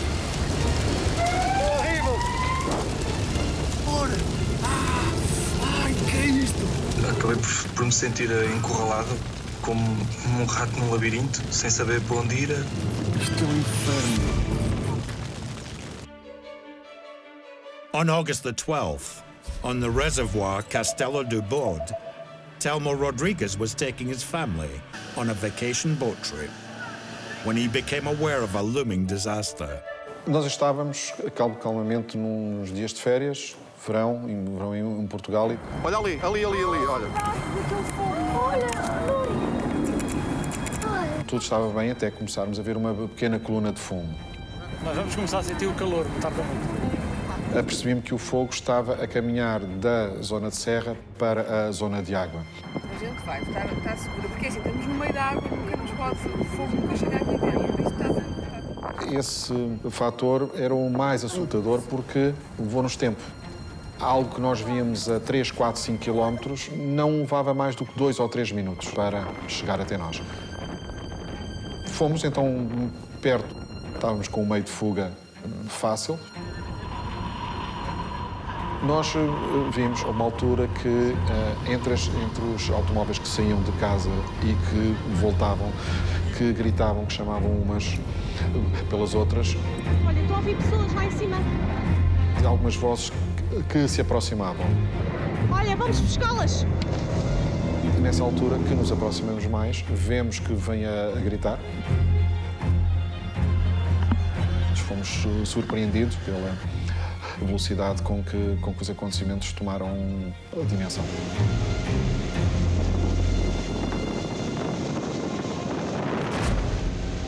Telmo was witnessing the horror of just one of 8,000 blazes that raged across Portugal in 2017.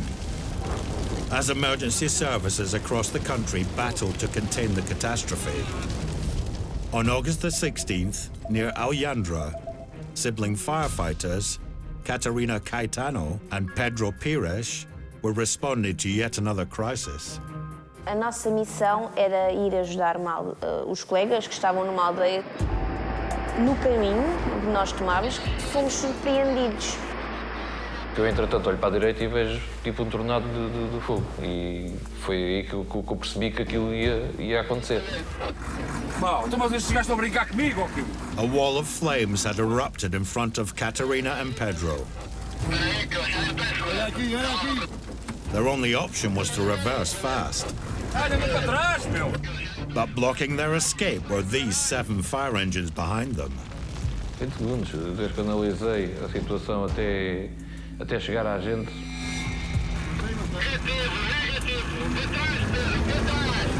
Eu, quando fiquei mais agitado, fiquei assim exatamente para fazer as pessoas movimentarem-se mais rápido.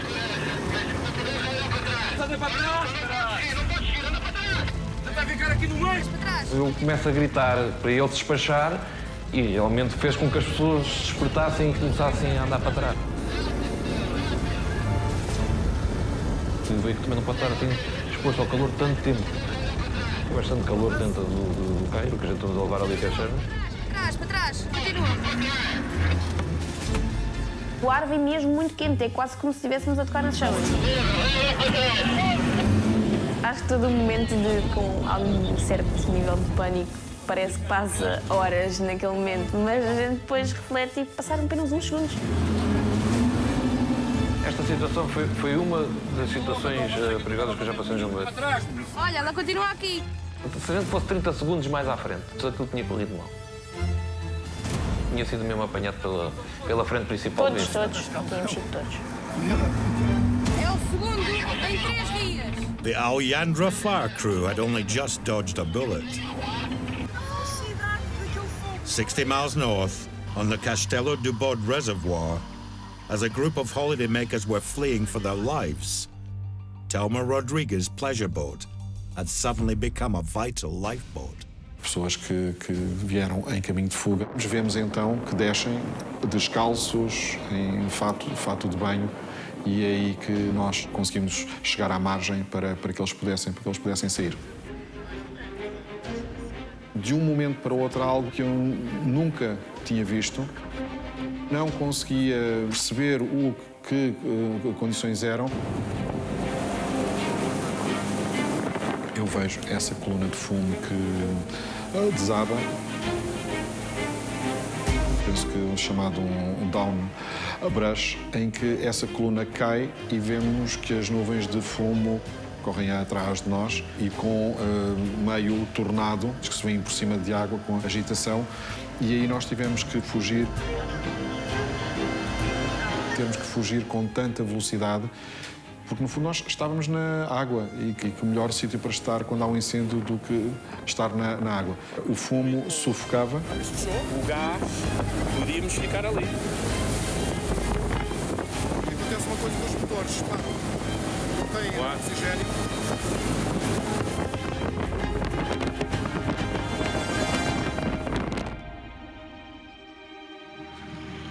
No dia seguinte, voltámos ao local para relativizar tudo relativamente ao fenómeno, ao local. Nada que não fosse preto. Eram casas, eram automóveis. Todos os elementos que faziam parte daquela paisagem tinham sido dizimados. The ferocious wildfires from June to October 2017 will leave an indelible stain on Portugal's history. A record 106 people died and thousands of properties were destroyed, prompting the government to call 3 days of mourning. Nestes anos todos eu nunca vi incêndios a andarem, por exemplo, quilómetros num curto espaço de tempo. Foi o ano que houve muito civil morto e que a gente não conseguiu cumprir com os nossos objetivos. Foi salvar as pessoas. Penso que o ano 2017 vai ser um ano negro sempre marcado nos bombeiros.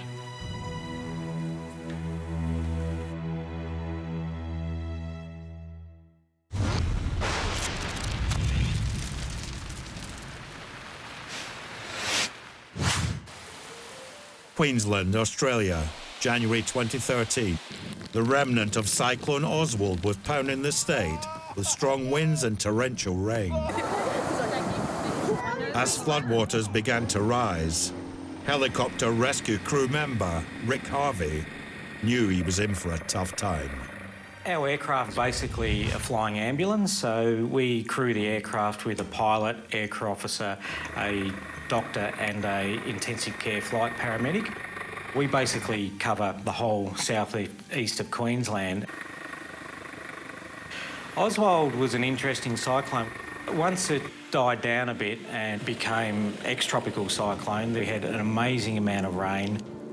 We did have an idea that we might have some major flooding. Worst hit was the area around the city of Bundaberg. The Burnett River rose 30 feet, bursting its banks, flooding 2,000 houses. 40-mile-per-hour currents threatening to rip them from their foundation. The initial calls that we got was just south of Bundaberg in an area called Pacific Paradise. There were actually people then that were stranded in their cars, they were stranded in their houses, and the water came up so fast that they couldn't even drive out of their small town to get out of there. On the way, sometimes you might think about it. What am I going to? I'm going to be winched down into floodwaters. How fast are they going to be? Am I going to be winching people out clinging to trees? So there is certainly an anxiousness and a nervousness. We got into Pacific Paradise. It was just this small town, but it was just completely flooded. People on little lots of land waving at us for help. And we'd been tasked to a certain house that there'd been this elderly gentleman that was stuck in bed. I got winched down into the water and I had to wade through about 50 metres of flood water. I met rescue crewman Gary Craig and I followed Gary into the house. And there was a bed there with the gentleman in his 70s with his oxygen tube in his nose. And the water was literally lipping just an inch or two below the top of the bed. You lift his leg and you hold him in that position. At that stage, the water was still rising. We were very keen to get him out of there as fast as we could. We were in a situation that wasn't just his frailness and movement, it was also the frailness in his health. So what we'll do is, using his walker, we'll carry him to the front and we'll do a strop lift. There was a lot of concern about how we were going to get this gentleman out of there. His knees don't really bend. Gary is going to assist getting the hypothermic under his legs. Righto, mate, we'll set up for a drop. With a real risk the lift could be fatal, Rick planned a strop winch, a homemade cradle that should minimize the trauma. My plan was to put the rescue strop over his shoulders, and then we also have a strap we can pull underneath, and it picks the person's knees up and they come up in a seated position, and then winch him up from there. I was really trying to watch and see how his breathing was, and he was quite calm and relaxed, but I did notice the closer we got to the aircraft, I think his breathing was becoming a bit more difficult. It was actually very difficult getting him inside the aircraft because he was so frail. Once we got him inside the helicopter, straight away I was saying, let's get the oxygen on, to make sure that he could get that oxygen back flowing. Thankfully, the old man survived his ordeal. The 2013 floods triggered the biggest evacuation in Queensland's history. More than 23,000 people were isolated, and sadly 4 died. For air rescuer Rick, it proved one of the most stressful times in his professional life. Our aircraft winched over the 3 days about 30 people. We were called to a family stuck on top of the roof. That was really difficult, being winched down and seeing a mum with a baby. I had a 3-year-old daughter myself at the time, really tore at the heart. The 2013 floods will always stay with me. We were having to make what we felt were life and death decisions all the time. You had that good feeling when you'd rescue people and you'd help them, but then that feeling of when you were sent to tasks and you were told there might be people there or someone trapped in a car or clinging to a tree in the water, and when you couldn't find them, it was heartbreaking to then fly off and think that they might have drowned. And those highs and lows, that was a really emotional time.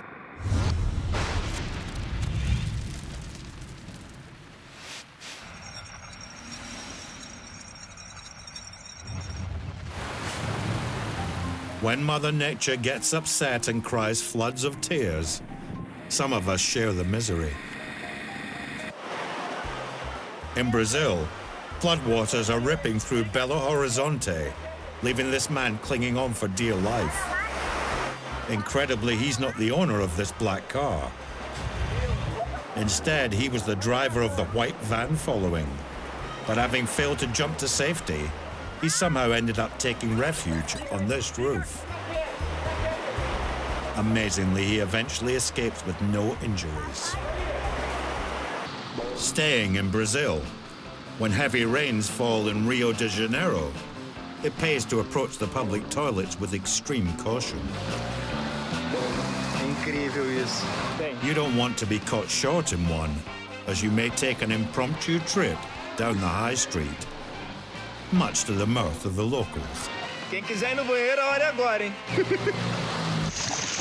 Whereas in Bangkok, Thailand, floods can flush out some unexpected hazards. This 10-foot boa constrictor needs to be handled with care because it can deliver a nasty nip. Maybe his mates will have more luck. In Boulder, USA, when floods hit, it's best to stay out of harm's way, not drive headlong into it, like this guy. With dirt bikes, the clue is in the name. They're built for dirt, not deep water. And sure enough, it doesn't take long for his folly to be ruthlessly exposed. As he hurtles on a scary water ride, he's forced to abandon his motorbike. This reckless rider may have saved himself, but his precious wheels have gone to bike heaven. we end up with a heartwarming story set in the horrors of flooded Germany. When the Rhine burst its banks, it left a warren of rabbits in a desperate plight. But thankfully, this Good Samaritan tirelessly scoops them all up. Although if he hadn't gone to their rescue, I suspect they would have been hopping mad. Ich hab es! Mojave Desert, a hot, arid landscape not associated with rain. But on October the 15th, 2015, as Rhonda Trott, Kimberly Milovich, and a friend were returning home to Tehachapi, the elements were hatching a deadly surprise. We were headed home from work. It was my week to drive carpool. There was 3 of us in a carpool. It was Ray, Kim, and myself. But as we were getting closer and closer to Tehachapi, we came up on the traffic and it was at a dead stop. It was the most pounding rain I've ever heard. It was like hail balls. I thought it was denting her car. Oh, hell no. Oh, no. Oh, my God. Here we go. Oh, my God. I was sitting in the back seat of the car, and as I was looking out the right-hand window, I could see things starting to come down the hill. I just watched it until it finally dawned on me, oh my gosh, this is land coming at us. What is this? When it was coming down. That's when I looked into my rear view mirror. Is that when you looked? Oh my gosh. No. And I looked through the rear view mirror. I could see the road behind us filling up with water because there was nowhere for the water and the mud and the branches to go except where we were. Oh, my God. If we stay here, we're never getting out. It was very surreal. Whoa. It was like land rippling, like a wave, like an ocean wave, but of land. We're in trouble now. Oh, my God. We're going to start floating in a goddamn minute. It was just terrifying, though. Once I realized what it was, I thought, oh my gosh. With very little vegetation to bind the desert soil, a sharp 1.5-inch downpour had triggered a catastrophic mudslide. It's coming across the freeway. Coming across the freeway in front of us. Right in front of us. A portion of the mountainside was now threatening to submerge their car. It was just a lot of water. I thought maybe it would just kind of drain down the freeway, but it didn't. It got stuck, and as it got stuck and channeled there, it just started rising and rising, and we could see out our car that it was up to the bumper of the car next to us. Oh my God. Oh my God, this car is gonna hit us. Oh my God! Oh, we're floating! We're floating! God damn it! And then next thing you know, you could see that we were floating. We're floating! Oh my God! God damn it! Oh my God! It didn't take long at all, maybe 30 seconds, if that, before it hit the freeway and we started floating. It was pretty fast. I can't even. Oh my God. Oh my God. I had just bought that car a week and a half prior. Oh no, this is not good. At first, I was just worried about my car because I didn't think it was going to get that serious. We're gonna hit. We're gonna hit. It didn't really hit me until we started floating around and playing bumper cars. Oh my God. The mud and everything was literally window height. Oh, this is awful. This is scary. You can see me with my hands on the wheel still, like I had some sort of control and could somehow get us out of this. It's ridiculous. Oh my God. I'm scared. Well, as we were floating and spinning and hitting, all I remember really is just all of us being scared and cussing a lot. I think if we got out of the car, we'd get killed. Oh, yeah. Oh, yeah. No, we're not getting out of this car. There's not a thing we can do but sit here. The water was going over the hood of the car. It was like being in boats on a rapids. You're just going to bang into each other with absolutely no control over the situation. I remember thinking, oh man, are we going to make it out of here? Oh, look at that camper over there. Oh my God. He's going to go over the edge. We thought as we were getting close to the barrier that we were going to go over and the car was going to flip over and we were going to die there. Guys, you need to call someone.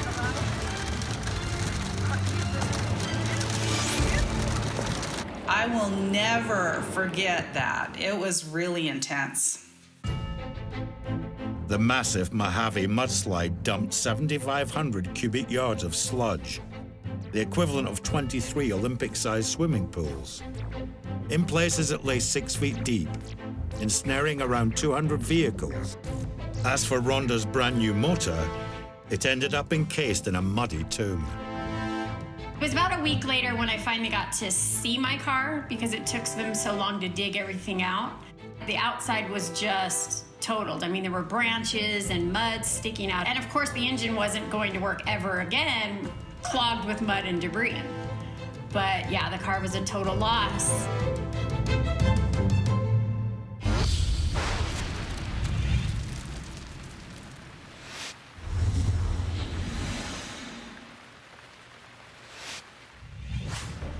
Some people think they can take on deadly weather, but end up biting off more than they can chew. And when things go badly wrong,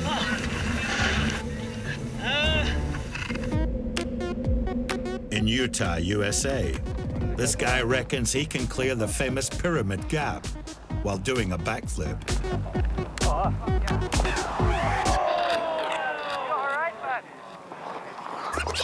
Words don't do justice how painful that must be.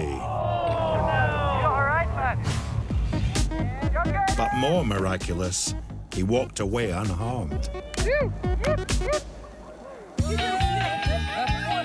In Moscow, Russia, when there's a carpet of snow, the locals get their kicks from snow tubing behind a car. It all may seem like a jolly good laugh, but there's a very solid reason why this isn't advisable. And that is this very solid tree. Moving to warmer climes doesn't make sliding any safer. Sand surfing can be a novel and fun activity. But not if you park your vehicle in the line of fire. His son was incredibly lucky not to be the meat in the sandwich. Hawaii, USA. And this guy is at a spot immortalized by the film, Forgetting Sarah Marshall. And just like that farcical comedy, it's an excruciating watch. A flip turning into a full-on belly flop that knocks him out stone cold. If ever there was a cautionary tale not to show off to your mates, this is it. Back in Utah, seemingly home to the spectacular snowy wipeouts. For some inexplicable reason, this guy points his skis straight off a cliff and into a tree. For him, there is no lucky break as he snaps his pole, both skis, bindings, and his leg, putting an end to his silly stunts for a good while.